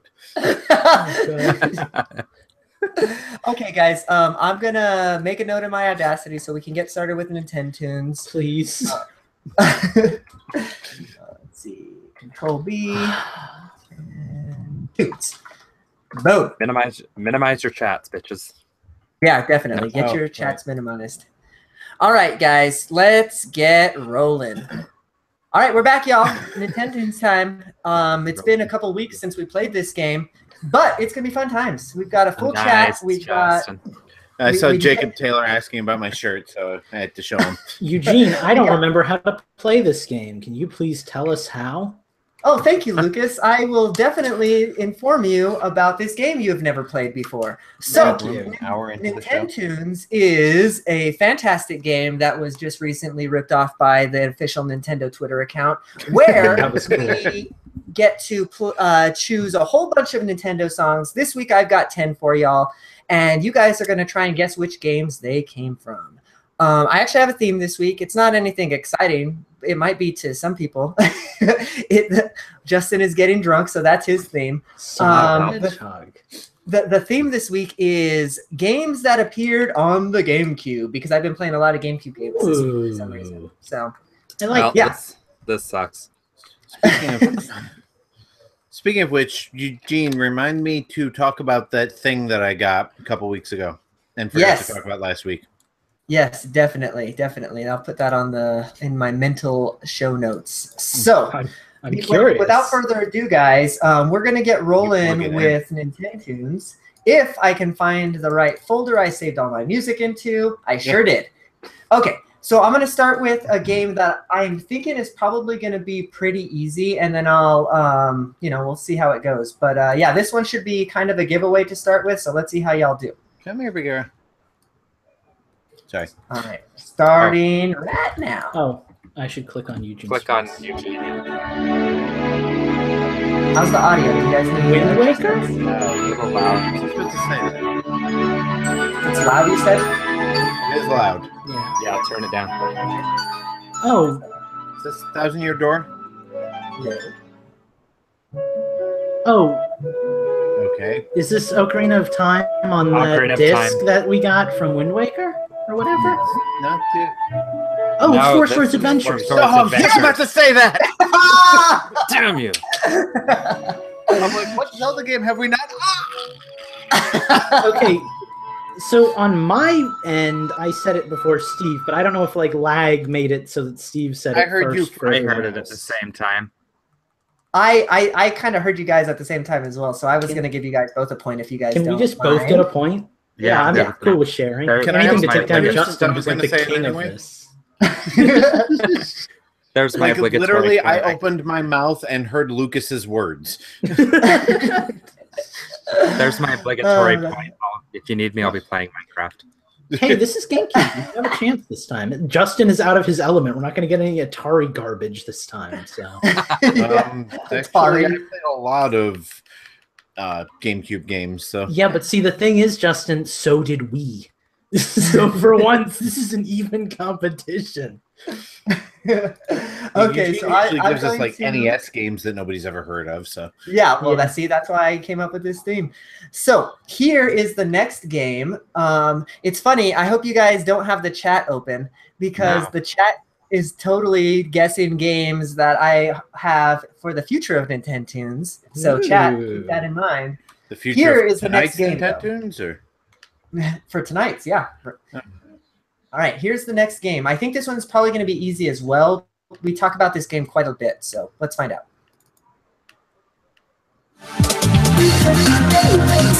Oh, F-Zero GX. Yeah. Yeah, it is. It's F-Zero. loud. Do, do, do, do. Well, Lucas already got it, so. with, I'm Jason going to keep this soundtrack. song going, and then let's adjust the volume so then it's okay. How do we sound now? Sounds I good think to that's me. good. That's better. Okay, so I'll kind of leave it at this. Just let me know if the volume gets too loud. But yeah, that's F-Zero.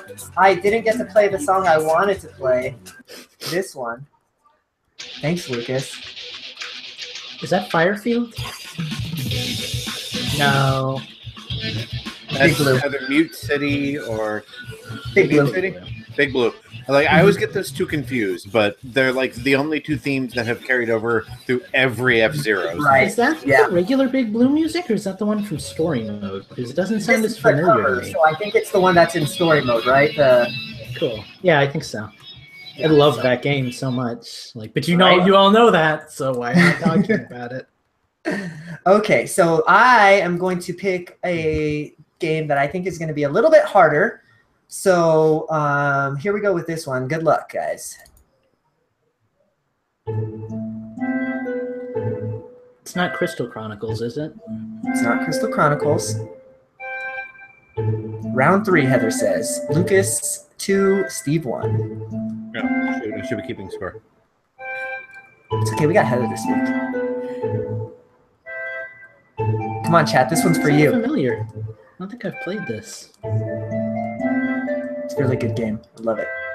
Hmm. I'm not going to give you any hints yet until I get to a few more tracks in. I'm going to see if you guys can get it. So here's the next track.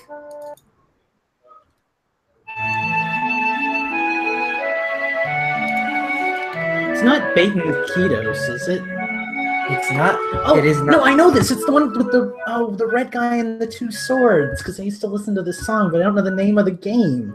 It's not What's that. the- You It's not Blue Dragon or whatever the hell it is. is No, It's not. Steve, not in the Lucas right is system. there. What is it called, guys? I don't know the name of this game. Red guy. and the Somebody get a free swords. point. It's got the guy with the two swords and the red outfit and the blue spike or the brown spiky hair. Oh, it's like Wings of Fantasia or something. Wings of something. Nope. Tales I'm of going to play the next one. Symphonia. Yeah! Symphonia. Symphonia. Justin steals that one right from Lucas's feet.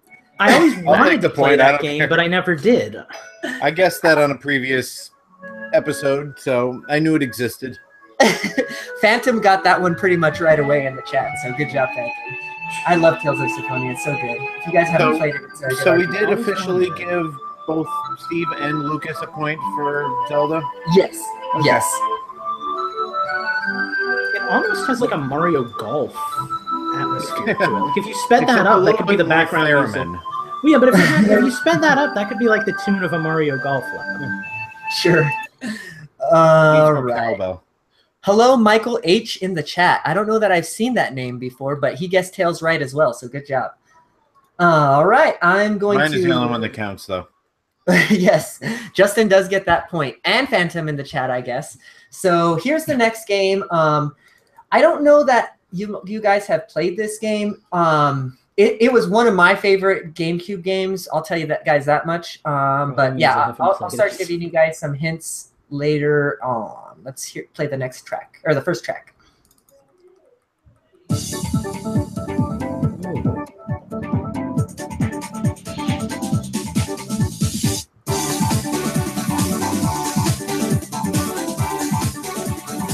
Any guesses?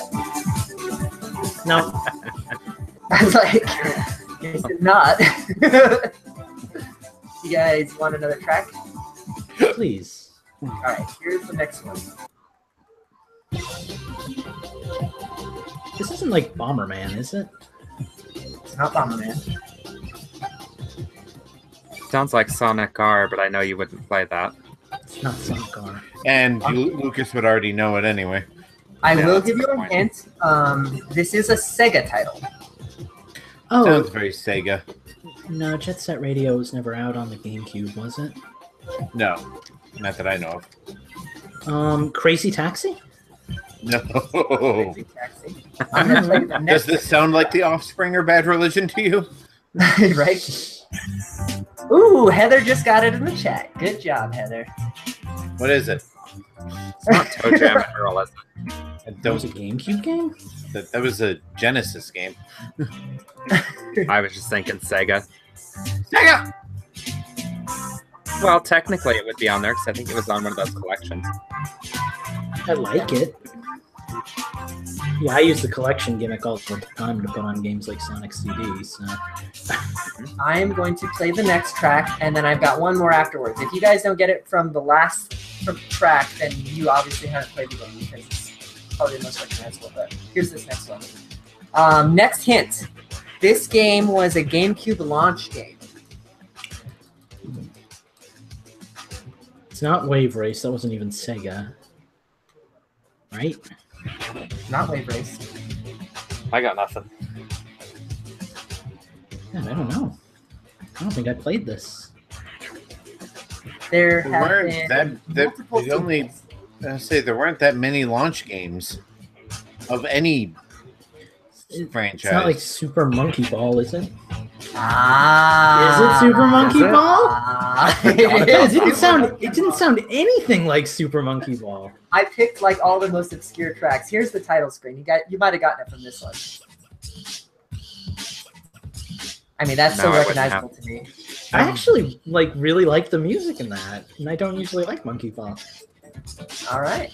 Well, looks like you have extended your lead, Lucas. It looks like it's now 3-1 to 1. I'm feeling good. We Feeling are lucky. moving on to the next round. Okay, I'm going to pick kind of another hard track. Well, at least I think it's going to be hard, so let's find out how it goes. Here we go.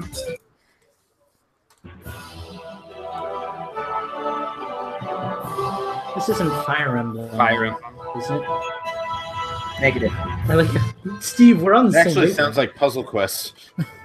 And it's Actually, is it Crystal Chronicles by any chance? negative. Damn. It's very RPG. Yeah. Well, very epic adventure-y at least. Yeah. I'm going to play Very another Japanese. track, and then I'll start giving you guys hints. I think this one might be tough, but let's find out. Okie dokie.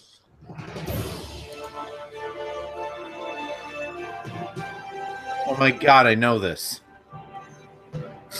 Of course you do.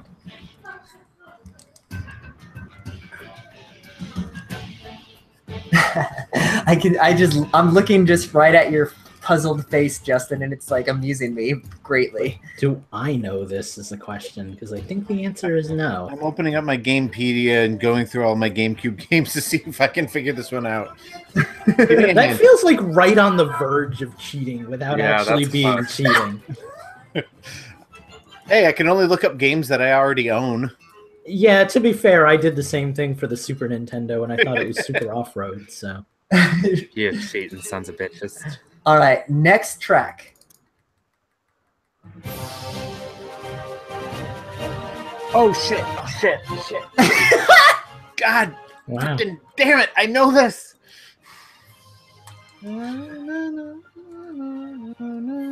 Ooh, that sounds familiar. Yes, it does. Yeah. I'm gonna kick This is myself when I featured find in- out what this is. This isn't Smash Brothers, is it? It was featured in Smash Brothers.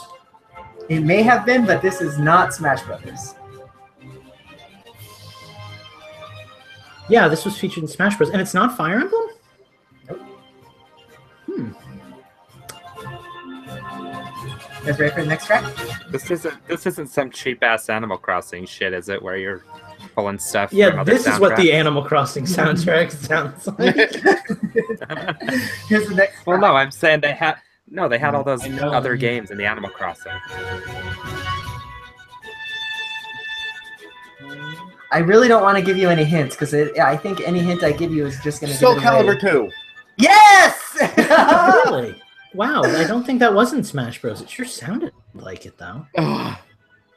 I'm glad Justin got that one only because I didn't want to see you blow a gasket if you didn't. Do you have any idea how many countless hours I spent playing that game?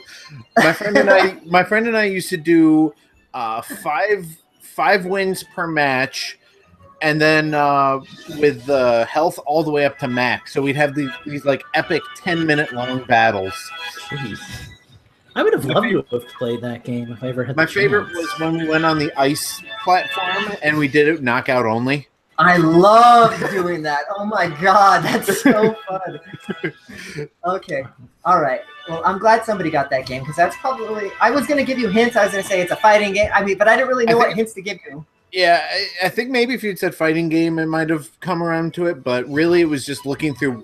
I knew I had the game. It was just trying to figure out which one it was. Sure.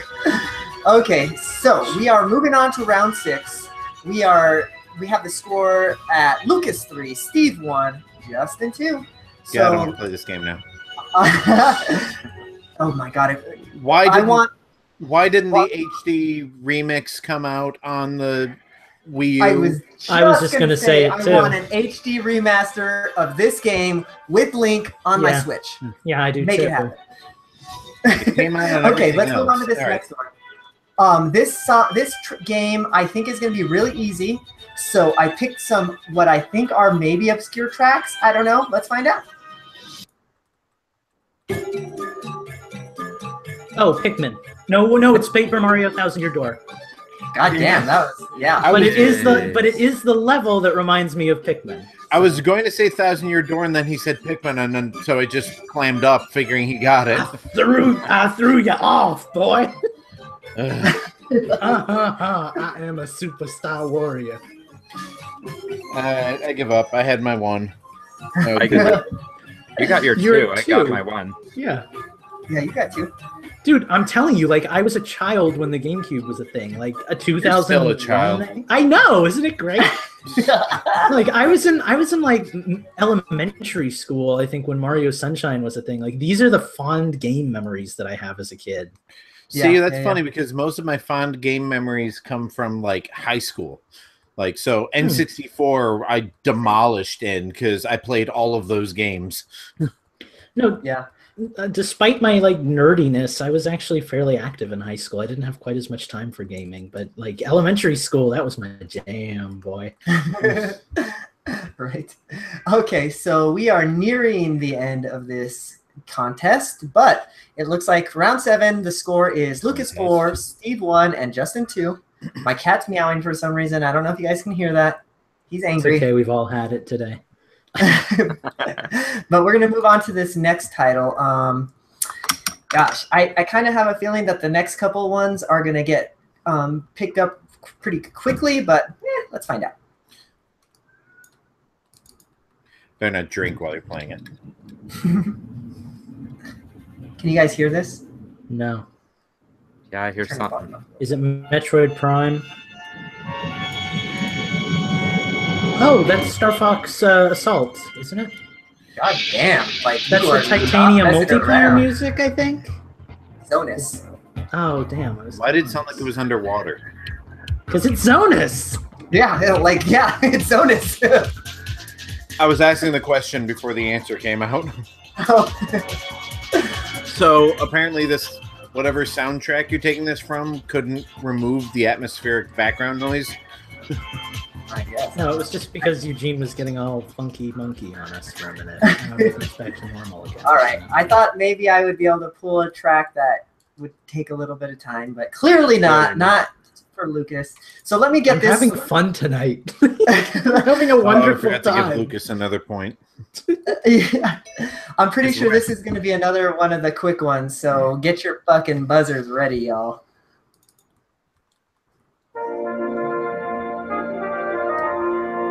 Oh, Pokemon Coliseum. Nope. Gee, no? Really? Nope. Wow. Pokemon XD. Yeah, y'all both got that at the same time. Oh, that's dirty. That's dirty. Are we both getting the point on that one? That's yes, fair. we are. Yeah, because it puts us closer to Lucas. I never actually played XD. Neither did I. Best you one. Pokemon, so I ran with the other one. See, all I ever played was Coliseum, so I have to say Coliseum was the best one. Plus, I didn't really like the way that XD like looked character design wise. I don't like the way the new Pokemon games look character design wise. I miss the old like little stumpy blocky characters. Yeah. My fat Pikachu, give it to me. Yeah. And I'm sorry, it's just a lot easier to swallow the rock blocking your path when the rock is as big as your character instead of just coming up to like your shin bone. Well, it is now again. Like, I mean, Gen 7, they did a good job of making everything like proportional. It was just like Gen 5 and 6 that looked, well, I guess Gen 6 looked really stupid because everyone was like, this tall. Right.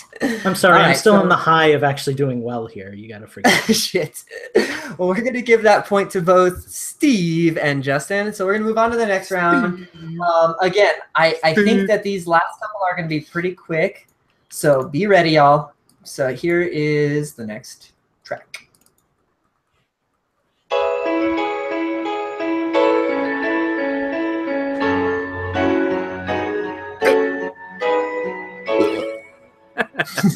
Justin's drunk. Oh, I do know this. Have we guessed this tonight? The chat has. Actually, yeah. Yes, y'all have guessed this tonight. Okay, Crystal Chronicles. I'm getting that goddamn point. Yeah, I know this. It's not Chibi Robo, no. I tried to pick some obscure tracks from this non-obscure game. Yeah, it sounds like the Is end it credit. Pikmin 2? I'm sorry? Is it Pikmin 2? I think he's right. No? Is it Pikmin? Is it Pikmin? Yeah. We already got Pikmin. I thought Pikmin was already in there. That's why I went with Pikmin. No, 2. that was Thousand Year Door. Remember, I said Pikmin and threw off. Well, that was your fault. And I'll have you So know is I that said another- that at the same time as Lucas. Yeah, was that another me and Steve at the same time? I kind of want to give that one to Justin. I mean, he did say. Oh fucking no! Come on, I guess Pokemon Coliseum and I didn't get it. All right. All right. We're gonna let the chat decide when they I'll- catch up in this 15-second delay who gets the point, Justin or Steve and Lucas. And in my defense, the only reason I said Pikmin 2 was because I was under the impression that Pikmin 1 had already been played. So Yeah, but like I guessed Pokemon Coliseum and you guys got Coliseum XD. yes, but you're And, like, winning. You had so never even played that game. So, Affirmative yeah, but if you action, get this, bitch. like there it goes. Okay. Hold on. Hold the phone. I like what Jacob Taylor is suggesting in the chat. Both I Steve like I it and better Justin. like what Jacob Taylor is suggesting in chat. He says that both Steve and Justin get a point to keep things interesting, and Phantom agrees. So I God. mean, how are we gonna go away from what the chat says, y'all? God. Okay, well if I lose this, it's on all of y'all. All right, Reverse Wilson. Just have curiosity, is Mike still listening? Yeah, right. Shit. No. We're All going right, to hear so- about this next week. Yeah. I love the chat's idea of screwing over Lucas and giving giving Justin and Steve a point. I also love this Socialism, reverse bitches. that we've got going on. It's freaking me out a little bit. Justin, where's your where's your gamepad? Get your gamepad, Justin. We all got. Why are we All right. looking at gamepads? By the way, note the NES decal. Nice. Okay, guys, I have one final track. I don't even know what the fucking score is anymore, but It is Heather Steve will with tell 3, us. Lucas with 5, and me with 4. And there has Okay. not been a single one that none of us have Ooh. gotten. all right. So that means that it all rides on this. Lucas could take it and say, fuck y'all. Oh, Lucas can take it, all right.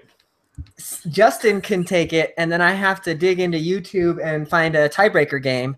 And Steve can get it, and then Lucas can still say fuck y'all. So let's find out what happens here.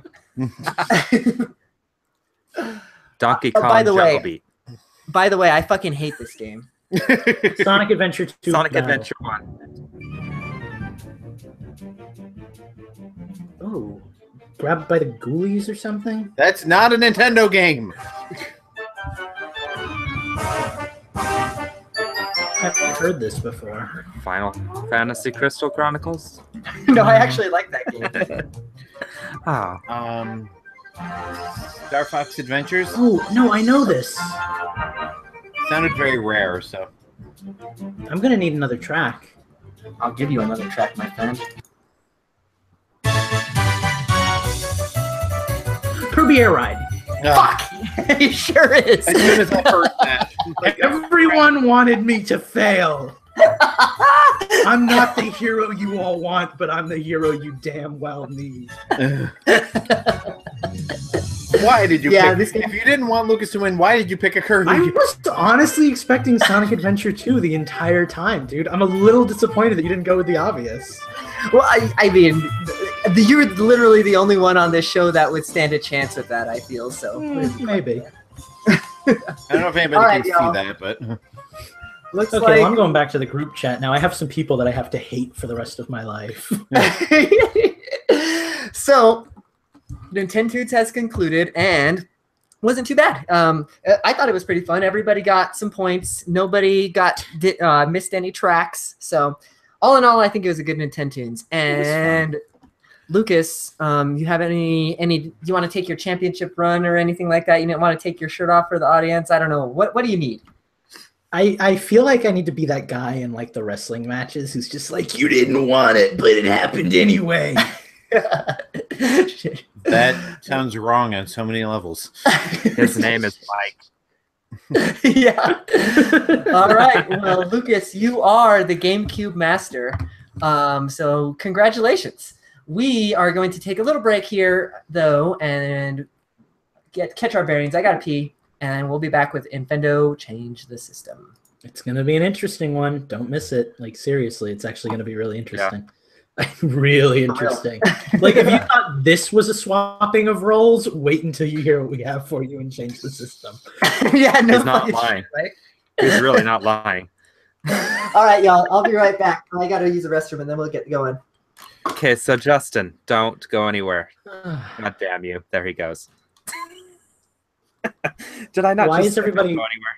Why is everybody going, whoa, Eugene, and dotting, and speaking of swapping roles? Like, did Eugene do something horrible that I missed? Did he give us, like, a crotch shot or something? I don't know. I was thinking of swapping something else. Oh, there's Justin. Hang on. Someone in the chat, please let us know what Eugene's grave offense was, because everybody seems a little freaked out, and I'm not sure why. Also, Hello. I don't hate anyone in the chat, but I think you all know that. Oh, yeah. That would help. Sorry, Oh, chat.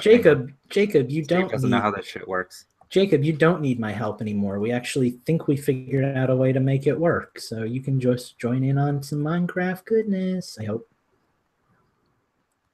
It's worked for me and Steve, at least. Can everybody hear me? Am I the only one left? Am I really all alone? Do I have this power? This unlimited power to control Infendo?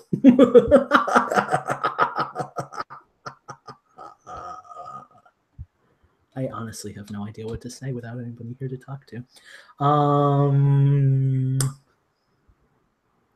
How's everybody doing out there?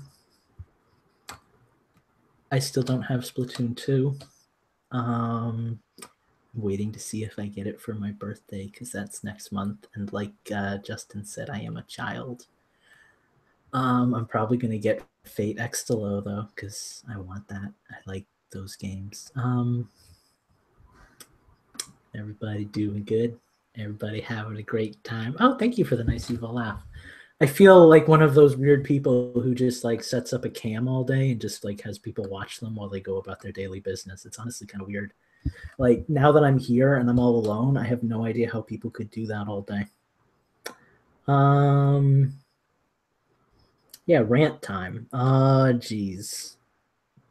Justin. Let's rant about Justin and his cat. I can't. I love cats. I have like 3 cats. So yeah, okay. Cat story time. I took in a cat with my parents because our neighbors moved and they left the cat, and it turned out that she wasn't spayed and she got pregnant.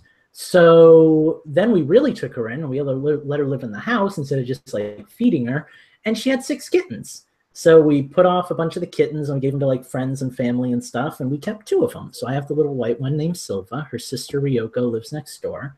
And I have a big old fatty kitty named Little Joe, who was the like munchkin of the bunch when we started, but he ballooned up. He's like 13 pounds. He's big. He's a fatty. Maybe 18. He's big. And that hurts his feelings, Lucas. I also have, he's well loved. Oh no, he loves food. Like, he will beat up his siblings for food, but they're fun. I like my cats. So you know, that's cat story time with Lucas. I have Mama Kitty, I have Silva, and I have Little Joe, who's not very little. Yeah, I was here all alone, and all of a sudden I realized I was all alone, and I just started like rambling, and I was like, I don't know what to talk about. This is really awkward. Let's talk about cats. This is what happens when you have the And all at bladder. once, we're all back. This is what happens when you have the bladder of a 20-year-old, and everybody else is in their 30s, and their bladders are gone. Hey, fuck off! I gotta pee all the time, dog. Oh, Lucas, you need to turn that into a song. Shit. I think I'm failing this mission. And Phantom, I had dogs all through my childhood, but after I got back from college, you know, pets get old, and that actually I got the cats like right when I was losing my last dog, so it was very nice for me. So now I'm kind of a cat person, but I do love dogs. I had beagles. I went on like an entire. What is he telling you to pull off? Oh, you can pull it off. Okay. Oh, what my. Like, what the fuck did I miss? Well, he also said pull it out. So, no, like I had this whole like rambling session where I didn't know what to talk about, and then I was trying to figure out what to talk about, and then I started talking about my pets. So that's a thing. Okay. Did you hear his last rant during the last break?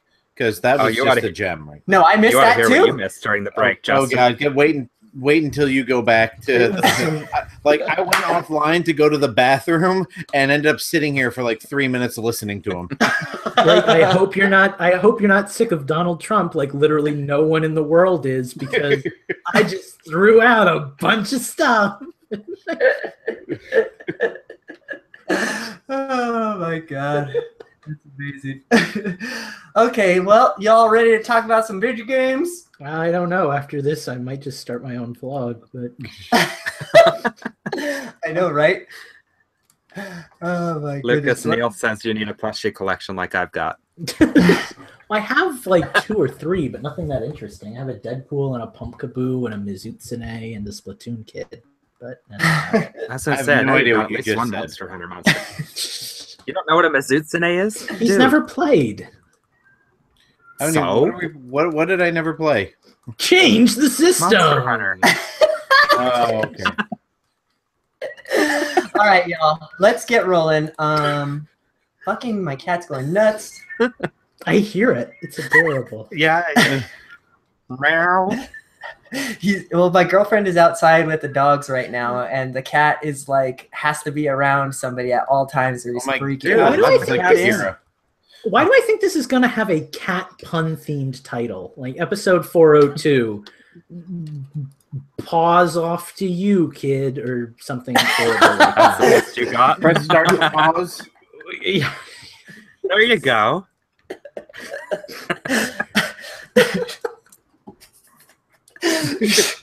It's not even that funny, but you killed me. I'm literally writing pause off to you kids in my Audacity notes. Press start to pause wasn't good enough for you? Oh, that's no, gonna I be the love title. thought that That's was going to be pretty the title goddamn for our article that we post alongside it. Yeah. Oh, Our Jesus. apology. Yeah, the apology podcast. Oh my God. Infendo Radio 402.5. We're fucking sorry. Oh, there you go. Jacob says cat's out of the bag. Oh, Yes, God. nice.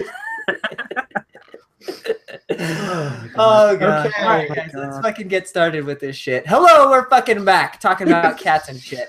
Fuck We shit, are- bitches. Or Okay, then. just fuck back cunt, from our cocksucker, break. motherfucker, and tits. All right, I'm done. We're back from our cat-themed break, apparently, and we're ready to talk about some games. Speaking of fucking weird-ass animals, I played Sonic this week. So there's a thing. So I guess I'm gonna start off the fucking change of the system. You didn't even play a good Sonic. He played the best Sonic.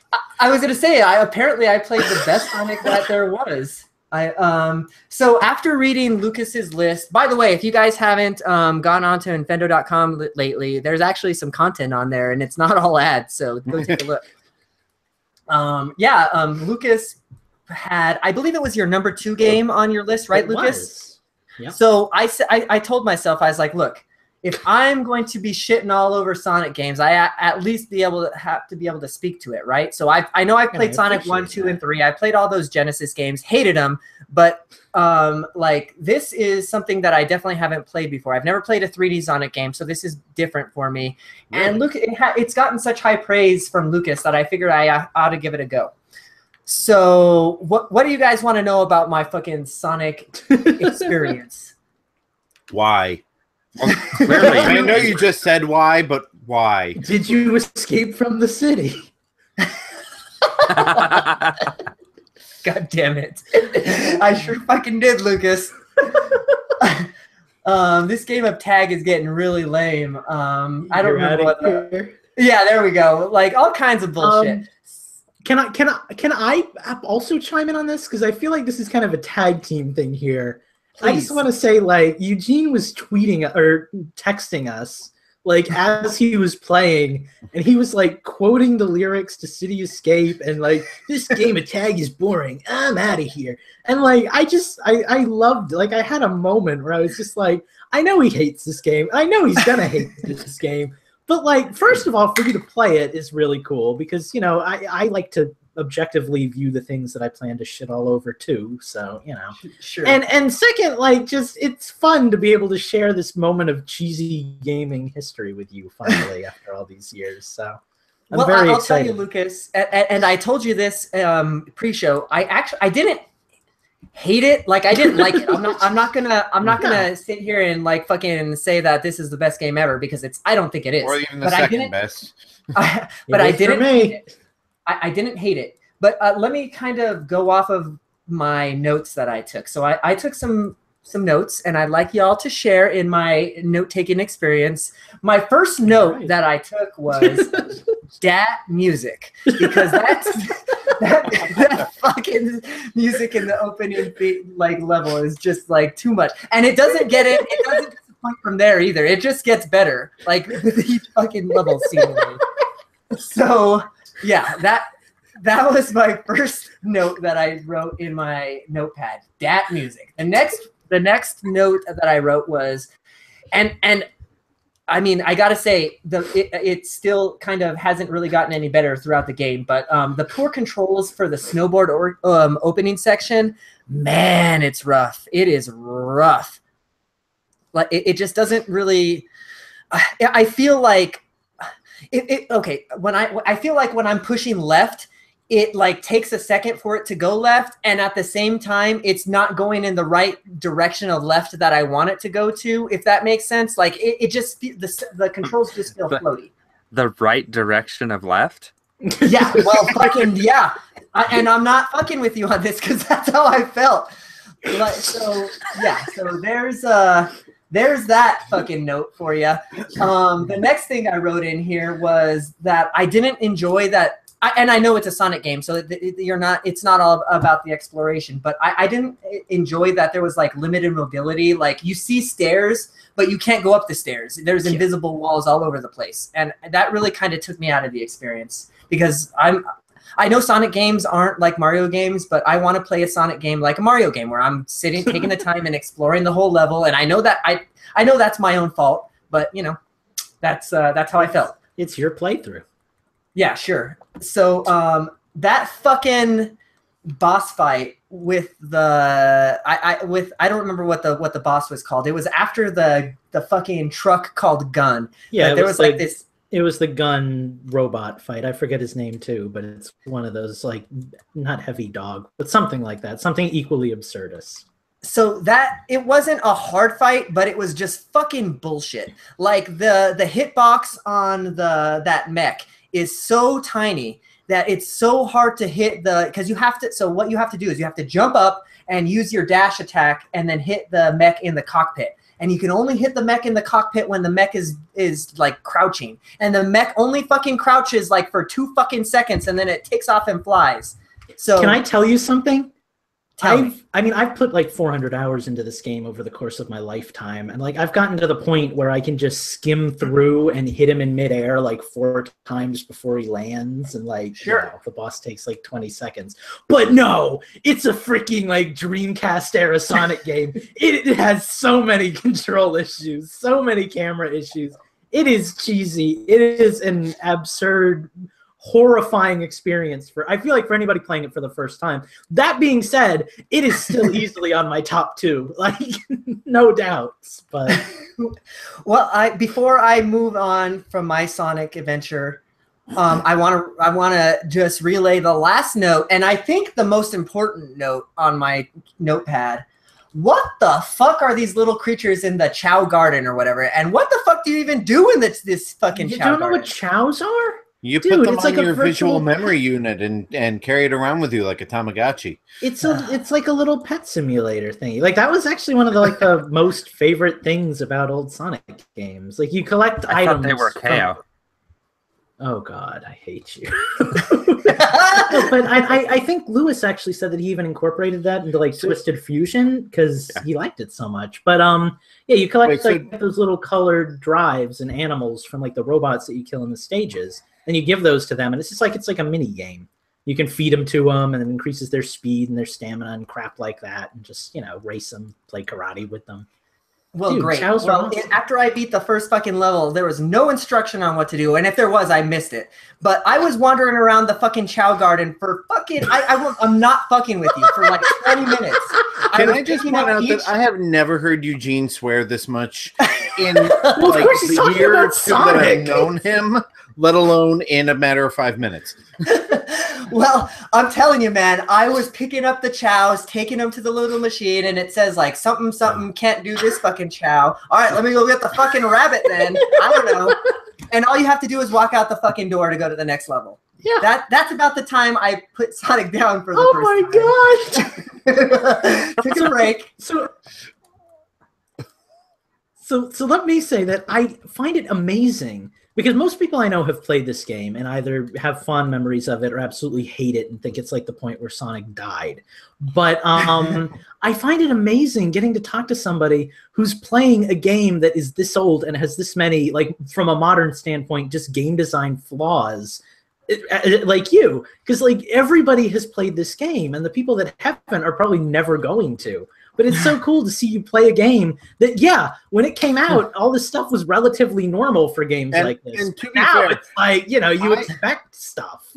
I had the first Sonic Adventure. I liked the first Sonic Adventure. I mean, I can't play it now for many of the same reasons you mentioned. It's just not well designed. But yeah, I just can't imagine wanting to even try this game. I would rather go back and try the original Sonic Adventure again.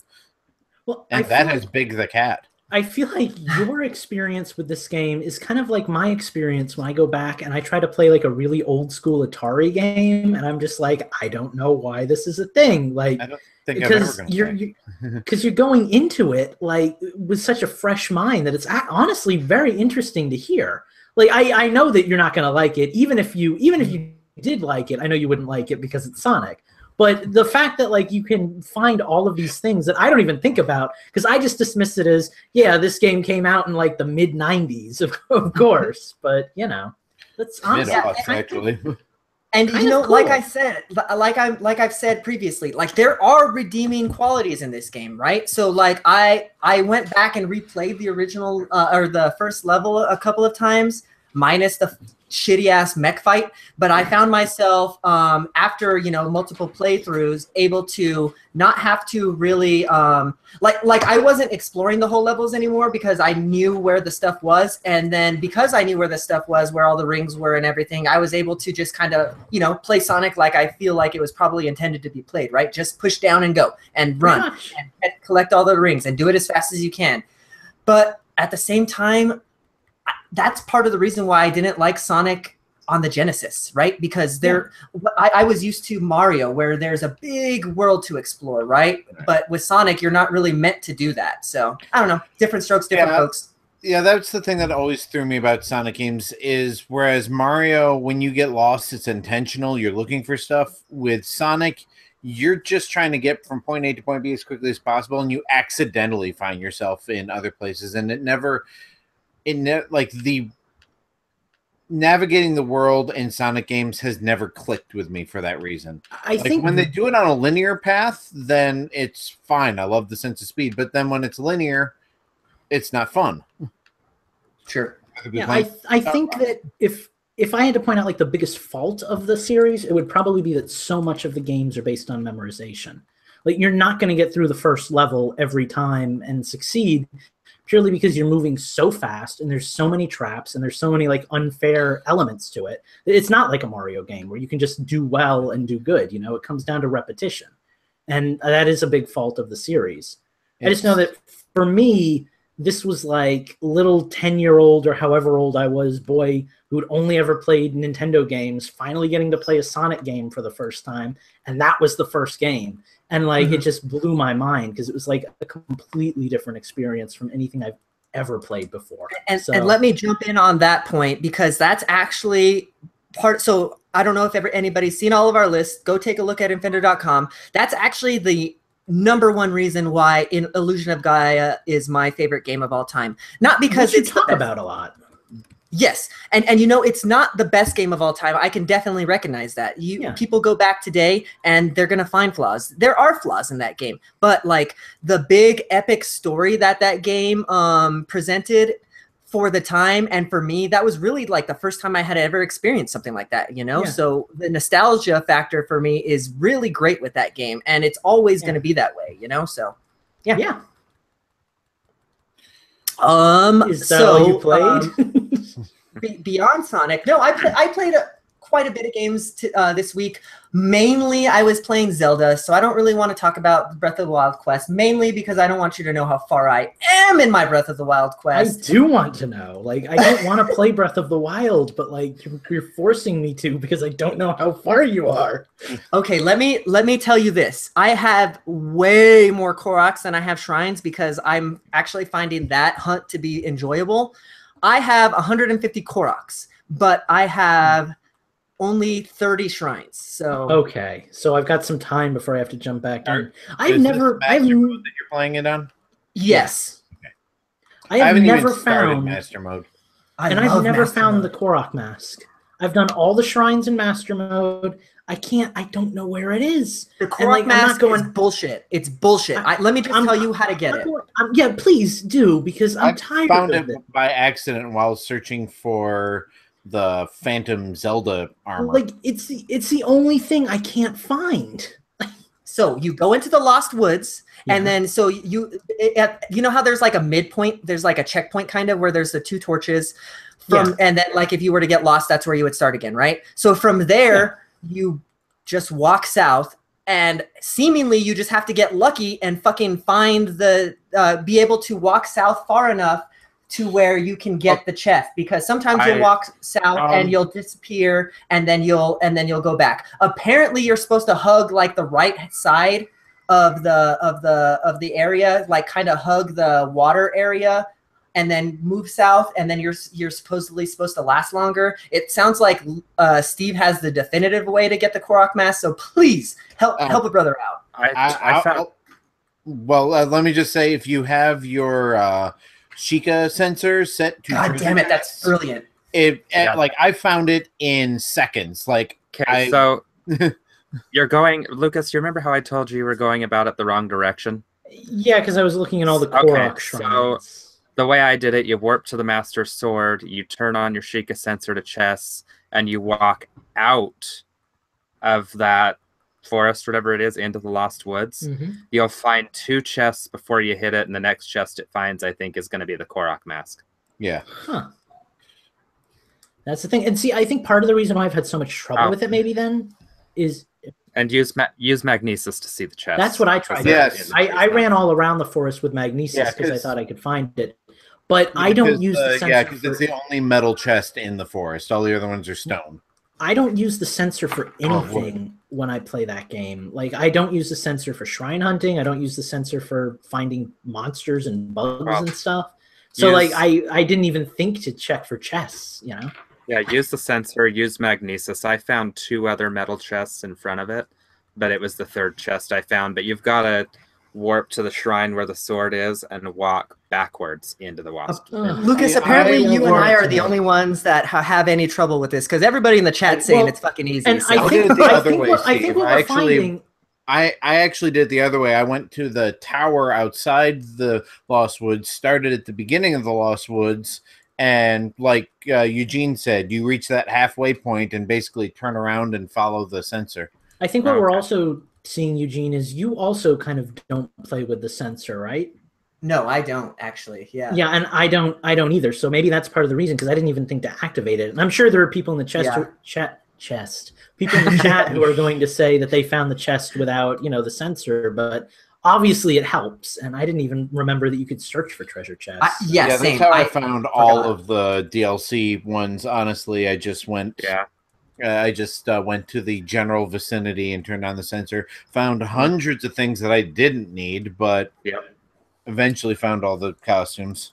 I like how Eugene said that we weren't going to talk about Breath of the Wild, and here we are. Well, we could go back to talking about Sonic. Okay. Oh, gosh. Eugene is angry. But I do have more games to talk about, so let me get through those real quick. I played.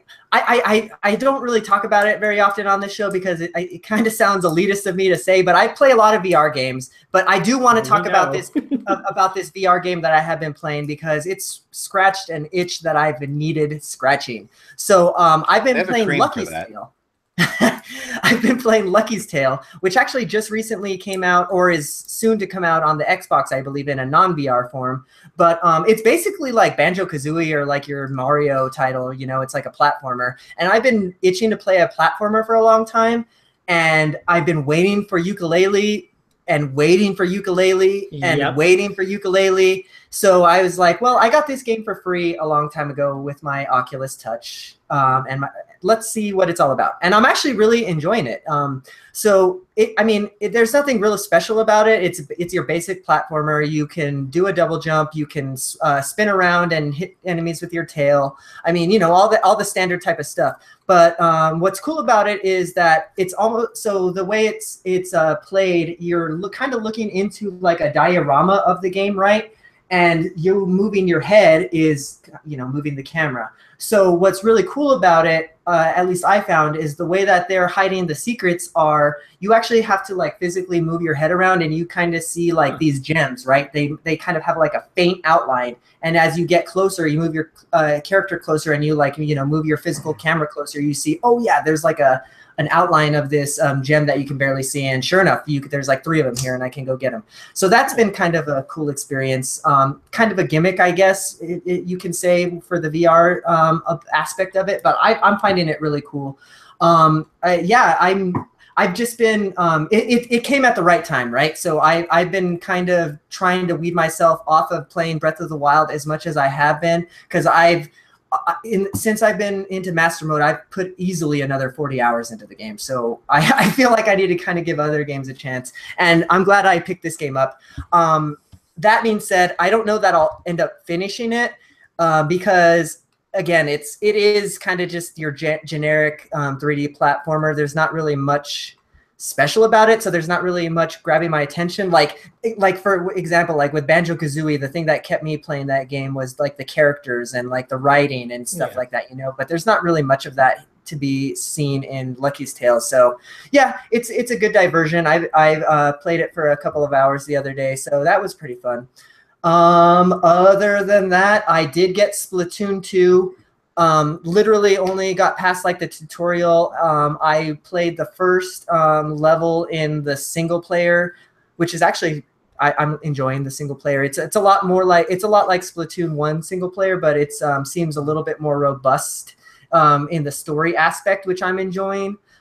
I wish that I don't know. I kind of wish that it was voiced or that it had a little bit more to it because, again, like Splatoon and like ARMS before this year, everything is just text. So, like, if you're not into reading a novelization of the game, then it might not be for you. But do you at least get the, like, yes, voices? Yeah. Okay. Yeah. And that was the best part about Banjo-Kazooie. Right. Yeah, Yeah. well, like I feel like at this point it would be kind of weird, not to totally knock you, but like I feel like it'd be kind of weird to start hearing voices all of a sudden after like Sure. 3 years of just hearing little inkling noises. You know, they're so iconic at this point. Yeah, But, I'll be honest. yeah, Unless a game is truly cinematic or truly immersive, I don't really miss the voice chat. Like something like Grand Theft Auto, you expect everyone to talk because it's setting up, like a real world, and Yeah. something like Uncharted is very, much like playing a movie. Besides that, anything else, I don't care if there's no, what do you call it, pre-recorded dialogue. voice acting. There you go. Yeah. Well, and you know how I felt about the Breath of the Wild stuff. Like, I'm very, very, very, very, very, very, very, very picky about my voice acting in video games. So not everyone can have the voice acting of Sonic Adventure 2 Battle. Yeah, and maybe single or voice acting isn't what I'm looking for, but it seems like it's missing something. It just feels a little shy of really being like a single player, like epic that'll keep you going. Yeah, exactly. I was a little disappointed that they didn't take. And I know this is a lot of work, but like I would have liked to have seen. I haven't played it yet, so I would have liked to have seen not Mario Sunshine because we have Mario Sunshine, but like a game that's comparable in terms of like, kind of how the first player game was for that. Not a full length 120 collecting things kind of game with big open worlds, but just like a little bit more like creative gameplay maybe than just shooting people like you would in 2-player mode, but by yourself. Right. And that would have given it something too, right? Like if there was like some kind of co-op or something, like that would have been great because then I could have played a single player with my girlfriend or single player co-op with my girlfriend on the same TV. But I don't know. It does feel like it's missing something. But again, I haven't touched at all any of the multiplayer or any of like Salmon Run or anything like that. So I'm really excited to get deep into it this weekend. So yeah, I'm really excited to play that one. What I can say to it is that it's fucking beautiful. It's gorgeous. It looks really good on my little Switch screen. Looks even better on the TV screen. I mean, yeah, it runs beautifully. It's, seemingly 60 frames per second. Haven't had any frame drops or anything like that. I love that. I don't know if this was a part of the original Splatoon, but when you ink the walls, like it shows like the ink dropping down slowly, like the paint dropping down. So that's kind of a cool aspect I've enjoyed.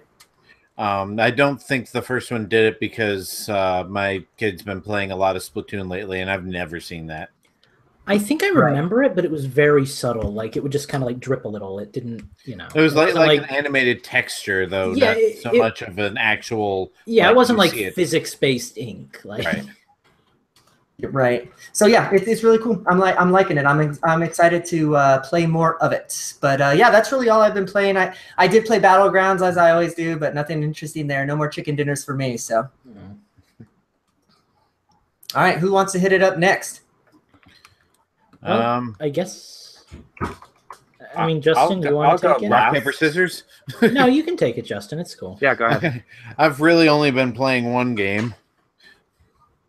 What is that one game? Lego City Undercover. You and Mike. Lego City Undercover.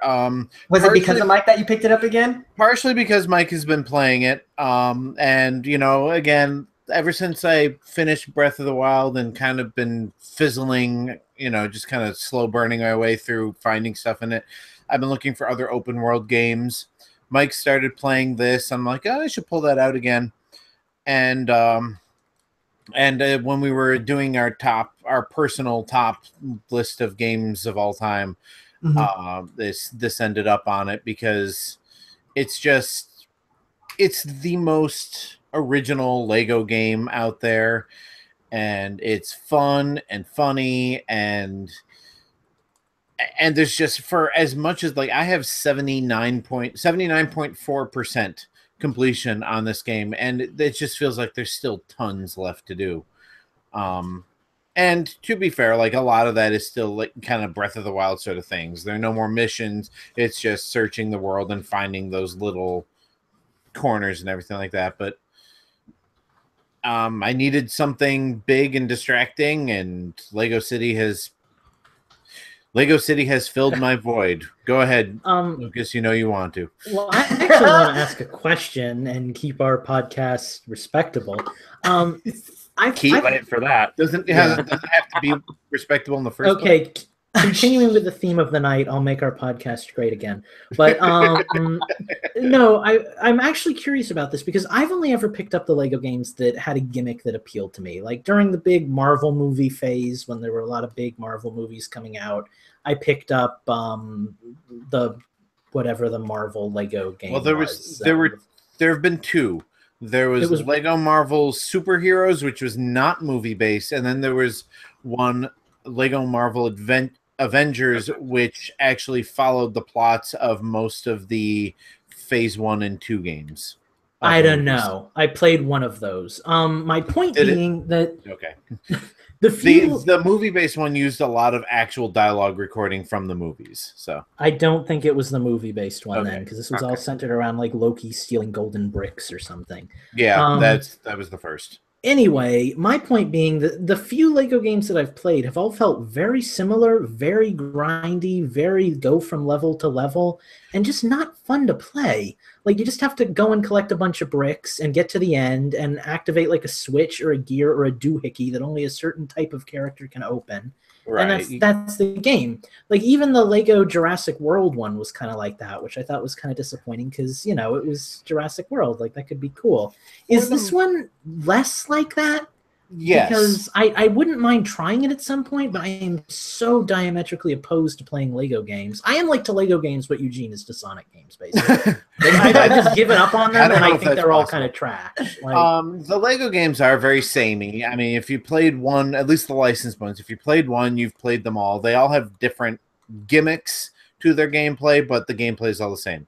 Yeah. Lego City Undercover has a lot of that, but it is at its core basically a GTA clone. So there's a lot more of the open world exploration. You don't unlock different characters as much as you unlock new abilities for your main character. But yeah, I don't know. I mean, the physics are all Lego. The you know, the humor is all Lego. So if you don't like those aspects of it, you're probably not going to love it. But if you like the open world exploration, especially something with a little bit of fun to it, because that's the thing is, there aren't very many open world exploration games that are not crime based. And this one you play as a cop, an undercover cop. So you know, you're kind of playing it from the complete opposite angle. The humor is very, I don't know. It's very Lego-y. It's very family friendly. There are a lot of pop culture references. Yeah. I don't know. I just love this game. I mean, I like the Lego games. I love this game. I've bought a couple of Lego games that I've barely even played, mostly because I get them for my kid. He loves the Lego games. There's something he can play, and he loves the licensing, you know, Lego Star Wars, Lego Marvel, stuff like that. But yeah, I say give this a try, especially give it a try on the Wii U, because it's $20 on the Wii U. You can download it or buy it in the store. And I don't know. I mean, you kind of have to wait for. I don't know which version did Mike get. Did he get Switch or Wii U? Switch. Okay, hey, and before you go on, Justin, I want you to answer Jacob Taylor's question in the chat, because you're kind of going there already. He's saying, would you recommend Lego City to pick up to play with my nephews, or should I wait for like Marvel or Ninjago version? It's Ninjago. Get it right. What? Yeah, Ninjago's an ARMS character. Yeah, that's my dog, actually. If you only have a Wii U, do not get it to play with anyone. It is single player on the Wii U.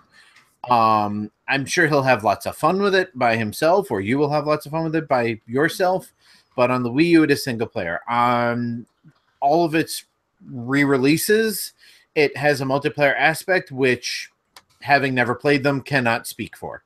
If it's anything like Lego Marvel, I know the Lego Marvel games, at a certain point, you unlock New York City. And once you've unlocked New York City, there is Sorry, distracted by whatever just happened on Eugene's screen. Just because I'm still focused on Eugene's screen. There we go. I was too up until a second ago. Like, what is going on here? Let me get back on track here. Okay. In the Lego Marvel game, once you reach a certain point, you unlock all of New York City, and once you do that, you can have two players basically go anywhere in the city, do whatever they want. They don't have to work together. My son and I do that a lot, where we'll just boot up Lego Marvel and just explore New York and unlock things wherever we are. If Lego City Undercover is anything like that, which I imagine it is, it'll be a blast. The world is huge. So there's a lot of stuff to do.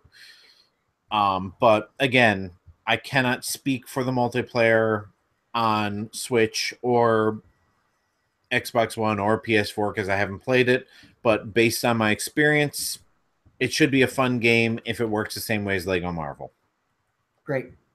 Fair enough. So how much time have you put into this game then? I mean, I know you've beaten it before, right? Oh, yeah, I beat it a long time ago. I'm just kind of going through and trying to 100% it. And what's funny is the levels are very Lego.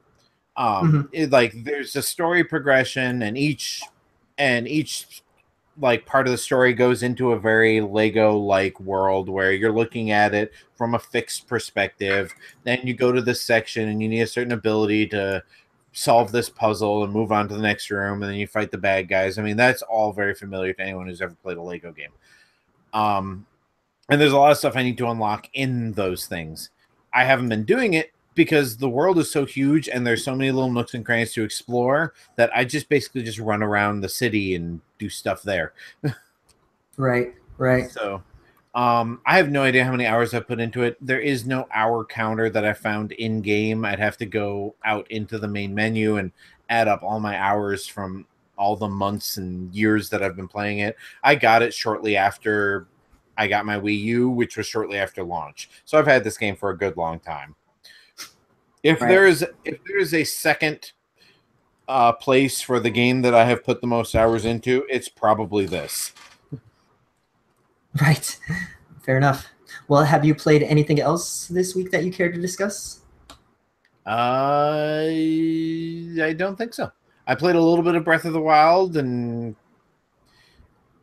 kind of did nothing in it. And yeah, that's about all my gameplay lately. So awesome. I did play my 3DS long enough to realize that the lower left-hand corner of the top screen has a little splotch of pixels that are completely black. So. Oh yeah, you talked about that, and you did say that you wanted to talk about your adapter that you got. Oh yes, thank you. I don't know if I'm going to give this a full review on the website, but I bought something off of Amazon called a Wii 2 HDMI, all one word. And it plugs into the AV out port of a Wii system and allows you to output an HDMI. It doesn't upscale. It doesn't, up render or any of that stuff. It basically just treats the HDMI cable like it's a component cable, but if you're like me and you have a limited number of component inputs, right, like most modern TVs do, it is handy. I don't know what to say other than it works. I tried it with a Wii game. I mean, you just boot up the Wii and it works just fine. I tried it with Mad World, which, for those of you who don't know, runs in 480i. How did that not make my list? Well, I haven't played it again. It wasn't as good as I remember, which makes me disappointed because I did buy Anarchy Reigns a couple of weeks ago, and I'm like, oh, I hope I don't hate this game. But yeah, it projected just fine in 480i, which I thought would give it a problem, but it was fine. I played Mario Kart Double Dash, and it looked, I almost want to say it looked better than it ever had running on the Wii through HDMI. It was still 480p, but for some reason, just like everything looked smoother than I remember it. Sure. So, and I mean, you go on Amazon. There are multiple companies that make them. Mine was like $12. Might have even been less than that. I just picked the one that had the highest customer rating. They're usually Prime eligible. Again, like somewhere between $10 and $15.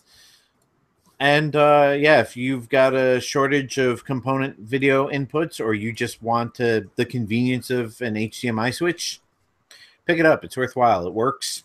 And I plan on doing a little bit of GameCube gaming now that I don't have to like finagle through all of my TV's inputs in order to play my Wii or GameCube. Fair enough. Well, all right. Well, then I guess that leaves us with Steve. Steve, what have you been playing this week? You must have been playing something during the show because you've been real quiet. Yeah, I've been distracted. I am actually going to forfeit my turn because Lucas and I have been playing the same game. Oh. So I would like to discuss it with Lucas what we've been playing. Okay, and I do have a second epic to discuss outside of this first epic, but let's start with the exciting one because, hey, I've been playing Minecraft. Like what the fuck, right? So I've been trying to play Minecraft, but nobody else has it on the Wii U, and I never. We all have it on the Wii U except for Eugene. Yeah, I also have Lucas, it on you Wii have it U. on Wii U? Oh, yeah, okay. yeah. Well, I just never cool. played it, but maybe tomorrow night then. Yeah, that sounds good. Yeah. But here's the thing. I'm like, or I didn't like Minecraft, I guess I should say, or I wasn't interested in it or whatever. I liked Terraria well enough because it was 2D and I found it a little bit easier to navigate than Minecraft, which frankly is kind of a giant world. But then he found his Jedi Master. Well, here's the thing. Much like getting Steve into Monster Hunter, Steve was kind of like my Minecraft guru. And I think Mike is going to have kind of a culture shock when he gets back because now I'm playing like Mike. most nights. So I started off. Let me give you my relatively virgin Minecraft experience here. Like I booted it up and I played it for a little bit and I downloaded like the old Greek mythology pack that I liked from the Wii U, and I was like, okay, it's still Minecraft, and I put it in like an hour, and I didn't really get anything done, and I built like a tiny little house, and I was like, okay, this is Minecraft, I'm done. And then Steve wanted to play, and I kept saying like, no. Yeah. Well, I was like, I don't want to play. Oh, what the hell? Let's play with Steve. You know, at least Steve's here. It'll be fun. And like, damn, if I don't have fun with like our unique roles. Like Steve comes along and he's building like farms and replenishable resources, and he's showing me all these cool little like secrets to mining and gathering and all this nonsense. Lucas has never heard me this excited about anything before. Oh like, no, I'm just yeah, no, he's super into it, to the point where he like apologized for taking over my world because I made the world glomp, and I figured this will be where I go for like my solo sessions when I'm not playing with Steve. And Steve comes in and he's like, you have a mushroom biome right next to your spawn point, and oh my gosh, there's a this and there's a that and there's all of this, and like I hit the holy grail of Minecraft world. Dude, his world is like awesome. So we've been like, so I guess I know where we're playing when I join you guys. Yeah, you're coming to Glomp. Yeah. So like what happens now in like a normal session with Steve is he'll try to teach me stuff, and I'll take in about 20% of it, but damned if I'm going to be able to do all this on my own when I'm playing by myself. But like then he'll set up like the farm and the chicken hatchery and everything, and I'll go out and I'll get the supplies. Like I'll find the damn chicken, or I'll get the and yeah, I get this damn screenshot on Twitter that I'm tagged in. It's like, look what I found while you were gone. And it's like, are you going to smelt that, or are you going to make me do it when I come in? And he's like, I hunt, you gather.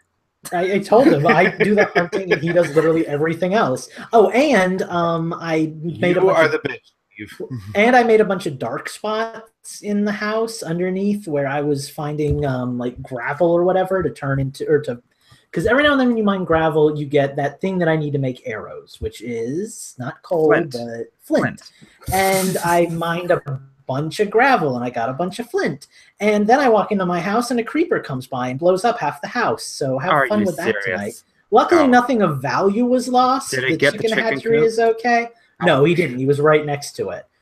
But I have been using a lot of the chicken eggs for making cakes and stuff. Because that's what they're there for. Well, and you can use them to hatch chickens, which you can kill chickens to get more feathers. So you have I was doing that. I had these walls built up around the house earlier that I took down later today because I didn't want you to see it. Where I had like a chicken murder now farm. Now we've lost Justin and Eugene. Yeah, but I've played quite a bit of Minecraft, and I don't know what half of this stuff is. So. We will teach you. Long and short of it, I don't know. Like, I'm enjoying it. I'm having fun. I like having an open world game that, in my opinion, gives me a little bit more to do than Skyward Sword did because I get to be my own character. Okay, Skyward Sword is not open world. Okay, Breath of the Wild. See, that's apparently where I go when I think of Zelda. But no, like one of my biggest complaints with Breath of the Wild, and it's it's a fair one to not have it be a feature, but I like being able to be my own character and do my own stuff and not feel like I'm kind of tied to a destiny. And like I can do that in Minecraft. It's cool. So I'm having fun with that. I'm building like river houses and crap, and I'm just kind of like going at my own pace, and I'm having a good time. And right now, sorry to piggyback off that, I just hit the 50-hour mark on Minecraft. It's almost past Mario Kart, the third most played game on my Switch. Dear God. So I've basically rebuilt. Sorry, Lucas, don't mean to steal it from you. I've basically rebuilt my PlayStation 4 world on my Switch already. I just need to do one more thing with some animals, and I've got it right where I had it. You. Joking. There are laws against that in most states. Shit. So yeah, that's what I've been playing. Well, can I kind of jump back in and finish up mine? I don't want to keep us because like we all took like 15 minutes apiece so far for our Chains of the Systems, and I don't want this to be like the whole show. But I guess my last point, and this will bring me up to 15, is I have been playing a lot of Dragon Quest Heroes as well. And if you'll recall, that is the game that I got on the Japanese shop, and I had my whole. You actually bought that, right? Yeah, 1 and 2, because it came like as a package deal. And I had played the demo for 2, and I was like amazed, and I had this. Explain for a moment, what is Dragon Quest Heroes? It's every Dynasty Warriors game, but with dragons. All right, that's what I thought. I know that they had a Dragon Quest Dynasty Warriors, and they had a Dragon Quest Minecraft. I couldn't remember which one that was. Me and Steve were talking about that earlier too, actually. Yeah, that's Dragon Quest Builders or something like that. That's right. But the thing with Dragon Quest Heroes was I played the demo and I was floored. I thought it was an amazing game, and I knew I needed to have it. So then I started playing 1, even though the demo was of 2. And I was a little disappointed when I first started, and it kind of turned me off of the game for like a good couple of months because it felt very much like a traditional Dynasty Warriors game and not really what I thought the demo represented. So then I kind of got stuck for a while because I didn't realize I needed a particular character because I'm playing the game entirely in Japanese. And without trial and error, I just kind of get stuck sometimes. And I thought I'd boot up 2 for a while just to kind of fool around. 2 is the really cool one. 2 is like, I don't want to call it open world because it's not like open world, but 2 is kind of like a traditional RPG with like Dynasty Warriors elements to it. So you get to like walk around. I gotta go. So follow me on Twitter at Infendo Justin. Is that it? Bye. Don't you have another plug? What? I thought you had like 2 plugs. Maybe that's not everyone. Not yet. I don't think that plug's ready yet. No. Oh, okay. Maybe next week. All right, good night, all. Right, yeah. See you, Justin. Bye. Have a good night. All right, so I feel like this is like the 3rd time I've tried to make this point, but Dragon Quest Heroes 2 is cool. It's not your traditional Warriors game. It's like a big open field. You go from town to town. There's signposts and hordes of monsters and chests to find and little like subquests to do in the world. And even though it's in Japanese, I'm having a much more fun time with it. Like I'm still trying to beat 1 right now because the completion. Yeah, I was just gonna ask if you were gonna put that one down, but it sounds like you're gonna keep going with it. If you've been hearing I'm trying to be quiet about it, but if you're hearing my furious button pushing throughout the night, that's because I'm just grinding right now, leveling up, trying to get strong enough to take on the next boss. But I want to beat 1 first. I was wondering what game you were playing. But but I'm really excited to like jump into 2. because 2 has all the characters from 1, and the gameplay is just so good. So I'm really excited for that. Awesome. And I guess future games, I definitely do want to play that new one, that Fate Extalo one that came out, because I'm kind of a sucker for those kind of games, clearly. So I didn't realize that game was out on other platforms. Have you played it on a different platform, or you're just excited for it because it's kind of your type of game? I've never played a Fate game before, and I know I'm going to be horribly lost, but I like these types of games. And I was looking up some footage, and I was looking up like the list of characters, and I'm like, yeah, there's like 16 characters. That's enough variety for me to latch on to stuff. And yeah, I like the way the game looks and plays, and it's in English, so at least I'll know what I'm doing. But like, no, I'm kind of a sucker for like the Warriors series games. More so when I know the characters, like Zelda Warriors, Hyrule Warriors really did it for me. But I enjoy them. I have a lot of fun with them. I know some people call them like the garbage games of video gaming, but I'm a fan. Right. Fair enough. Fair enough. What else have you been playing, or is that really it? That and Minecraft? That's pretty much it. It's pretty much just been that. I think I played Monster Hunter with you guys one night. Yeah, I did a little bit of Monster Hunter with Mike, but I don't know. We haven't really stuck with it like we used to. I don't know if it's just because he's been in school, and I don't know. We've had some fun with it. I think I had one like night where we had a lot of fun playing Monster Hunter. And we need to play with Jacob too, because I told him that the 3 of us would play with him. Yeah, and I'd enjoy playing it again. But I feel like part of the issue too is Mike's had to leave like every night at 2 a.m. and Steve usually doesn't get on till like 1 a.m. So like between all of that, we haven't really had like a dedicated session where we've been able to jump back in. I don't know. I hope the magic's not lost with that game, because I really used to like it, but so far it hasn't really recaptured me. We've been busy. I hope. It's easier to play in short bursts than Monster Hunter is too. Agreed. Sure. Although I never play for short bursts, unfortunately.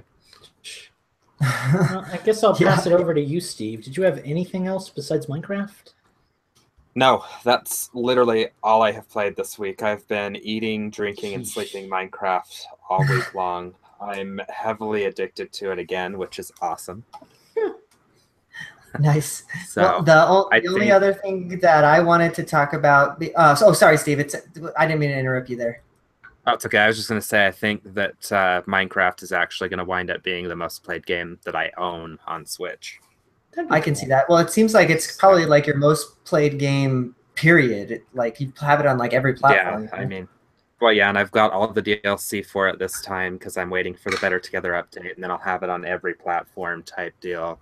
Like, I'm just really investing a lot in Minecraft because it really is it is my favorite game of all time. Mm-hmm.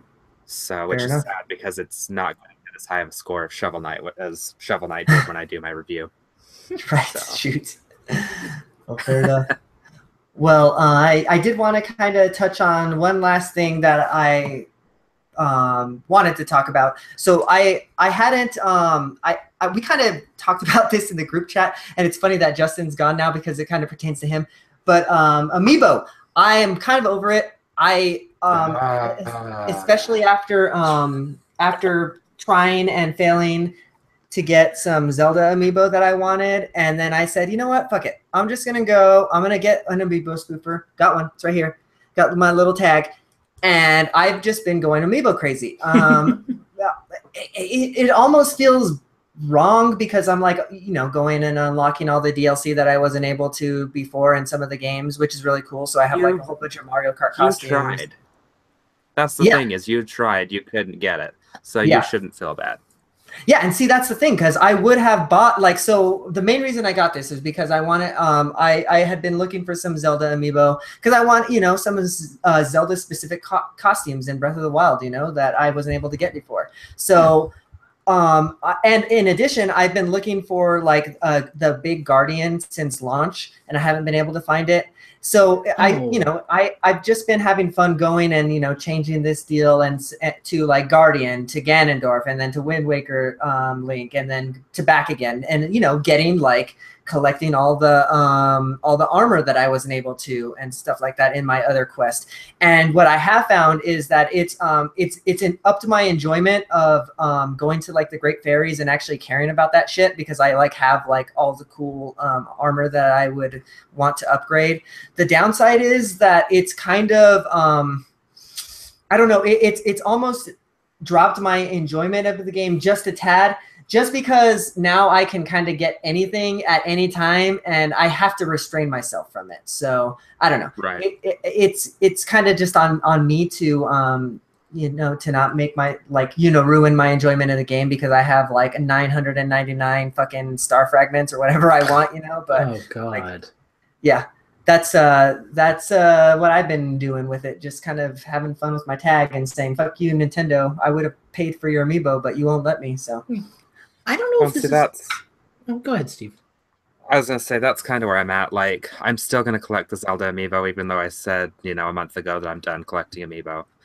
But, like, still some amiibo that I will buy. I still bought Cloud. I still bought Bayonetta. But for the most part, it's like, why? I have this thing. I don't need it. If I get the new Metroid, I'm not going to bother with the 2 new Metroid amiibo because I'm not a huge fan of Metroid, but I want that game and I want all the content that comes with it. So knowing that I can use that, it's like, oh, well, I don't have to go try and fight for those amiibo that everybody wants because they're cool. Just, I'll just do what I need, and I've got my other 2 amiibo, and that's what I need. Right.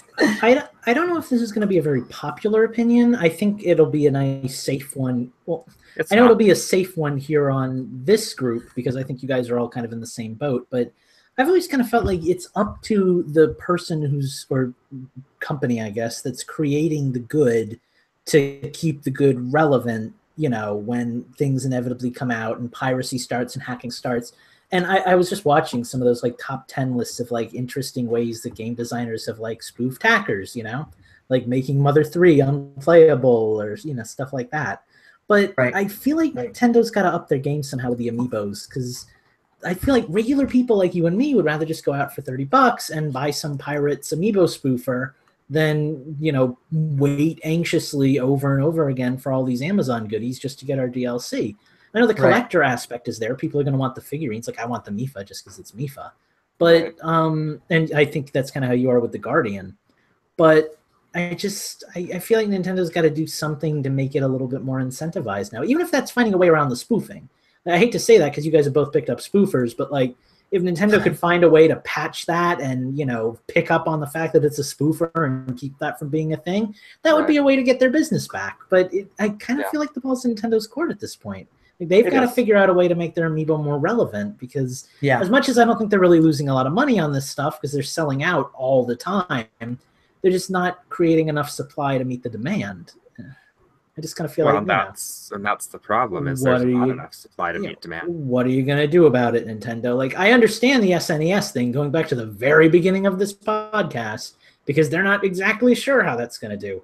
With amiibos, it's like we all pretty much know that they're going to sell out the second they hit the stores now. Maybe it's time to start experimenting with just a few extras, yeah. Maybe throw a dozen more on the fucking factory or something. I mean, something. And I guess on a personal note, Eugene, if you ever do want a Guardian, I went to GameStop a month back and they had it resupplied, and I just didn't get it because I wanted like regular Link. No, here's my thing. I try and limit my amiibo intake, and the only way I can do that is if I'm not fucking hitting y'all up for all the amiibo that I want because then I know I can get it. I know I can find it. I know I can go to Amazon Japan or something like that and get it if I really want it, but All right. Well, if I'm ever in a store and I see it, I'll try my best not to text you and be like, bro, you want me to pick this up for you? As I fucking wire you $20. Yeah, I was just going to say. You have my PayPal info, That's great. That's great. All right, guys. Well, I think we've had about enough Infendo Radio for one evening. What do you say? Yeah. Probably. But before we get out of here, we have a request from the chat. One of our lovely chatters, Heather White, a frequent Infendo Radio live chatter. I just laugh because about this request. So she says that you, Lucas, have to close out the show, but you have to close out the show being Trump ranting about cats. So I'm guessing that I missed something fucking great in this fucking Infendo when I was gone peeing or something. So let's hear what this is all about. I got this. Ready? So wait. Before we get out of here and with Mr. Trump, let's give our Twitters. Let's get out of here Okay. proper, and then let's hear what Trump has to say. So, Lucas, where can we find you on the internet? You can find me at Mike_DA_parrot. I did not realize how aggravating that name would be when Mike got it for me every week. And you can find me on YouTube, Pokemon Trainer Verdant. Can't make any promises about content, but maybe someday you'll see something. I actually wanted to make Mike a surprise. I forgot about this. I hope he's not listening. Like, I wanted to do a mashup with Cityscape and this. Okay, so I don't know if you know what Big Smoke is, but it's like this GTA San Andreas character that's become a meme. And like the other day, we were like joking around about that and City Escape, and I wanted to actually make it for him before he got back. Maybe I'll work on that. You might see something from me. Probably not, but maybe. Who knows? Nice. Where can we find you on the internet, Steve? I'm at Gentis1 on Twitter, and hopefully I can get some stuff on YouTube soon too, but I don't have a capture card, so I don't have a way to stream anything at the moment. Thanks, Nintendo. Shit. So come play Minecraft with me. I'm on there all the time now. Nice. Well, you can find me on Twitter at InfendoEugene. You can follow Infendo on Twitter at Infendo. You can follow everything that Infendo is doing at www.infendo.com. Go there this week. Actually, a bunch of content went up. Some pretty good reading. If you are an Infendo Radio fan, I think you would like it. Other than that, follow Phantom4995 on Twitter right fucking now. He just signed up for Twitter to play games with Infendo, and god damn it if we're not going to get him some followers. So go ahead and follow Phantom. He's one of the good ones. And you know, if you want to be one of the good ones too, y'all ought to join us for Infendo Radio on the live stream, because we have a blast over here. The chat's great. It's really awesome. Follow Infendo Radio on YouTube, and you are in for a good time. So, wait, what are those little things, those little hands I see? Mr. Trump, are you there? Do you have something to tell us? Let me tell you all a little bit about Infendo Radio. Infendo Radio was great once upon a time, not so great now. Their ratings have really been in the toilet ever since they started talking bad about me. The cats. Infendo Radio has been letting all these cats into their show lately, and you know, they're spitting up hairballs, they're shedding, and I'm sure some of them are nice cats. But we need to build a firewall, people. We need to keep these raw cats and these raffle cats out of our podcast. This is not a place for cats. This is a place for people to do serious work. Once again, I will ask, where is Eugene's birth certificate? I've never seen it. I don't know anyone who has. What country did he come from? I don't know. Doesn't look like this one. These cats, people, have I told you about the cats? They're not, some of them are nice. I'm sure some of them are nice. But I hate the cats, mostly because the cats look like my hair. And did I tell you about how much I love the devastation and the destruction of the nuclear option? We should nuke all the cats, put them on an island no one cares about, like France or Britain or Hawaii, and just nuke all the cats and be done with it. You know, I could stand in the middle of this podcast and shoot someone and we wouldn't lose any ratings. Shit. Oh my god. All right, then, guys, we're out of here. We gotta cut Trump off. He's gonna just keep going. He won't stop. Follow me on Twitter for many hashtag Cafefe. All right, y'all. It's been Infendo Radio. It's been a good one. We'll see y'all next week. We love y'all. Bye, everybody. I can't follow that.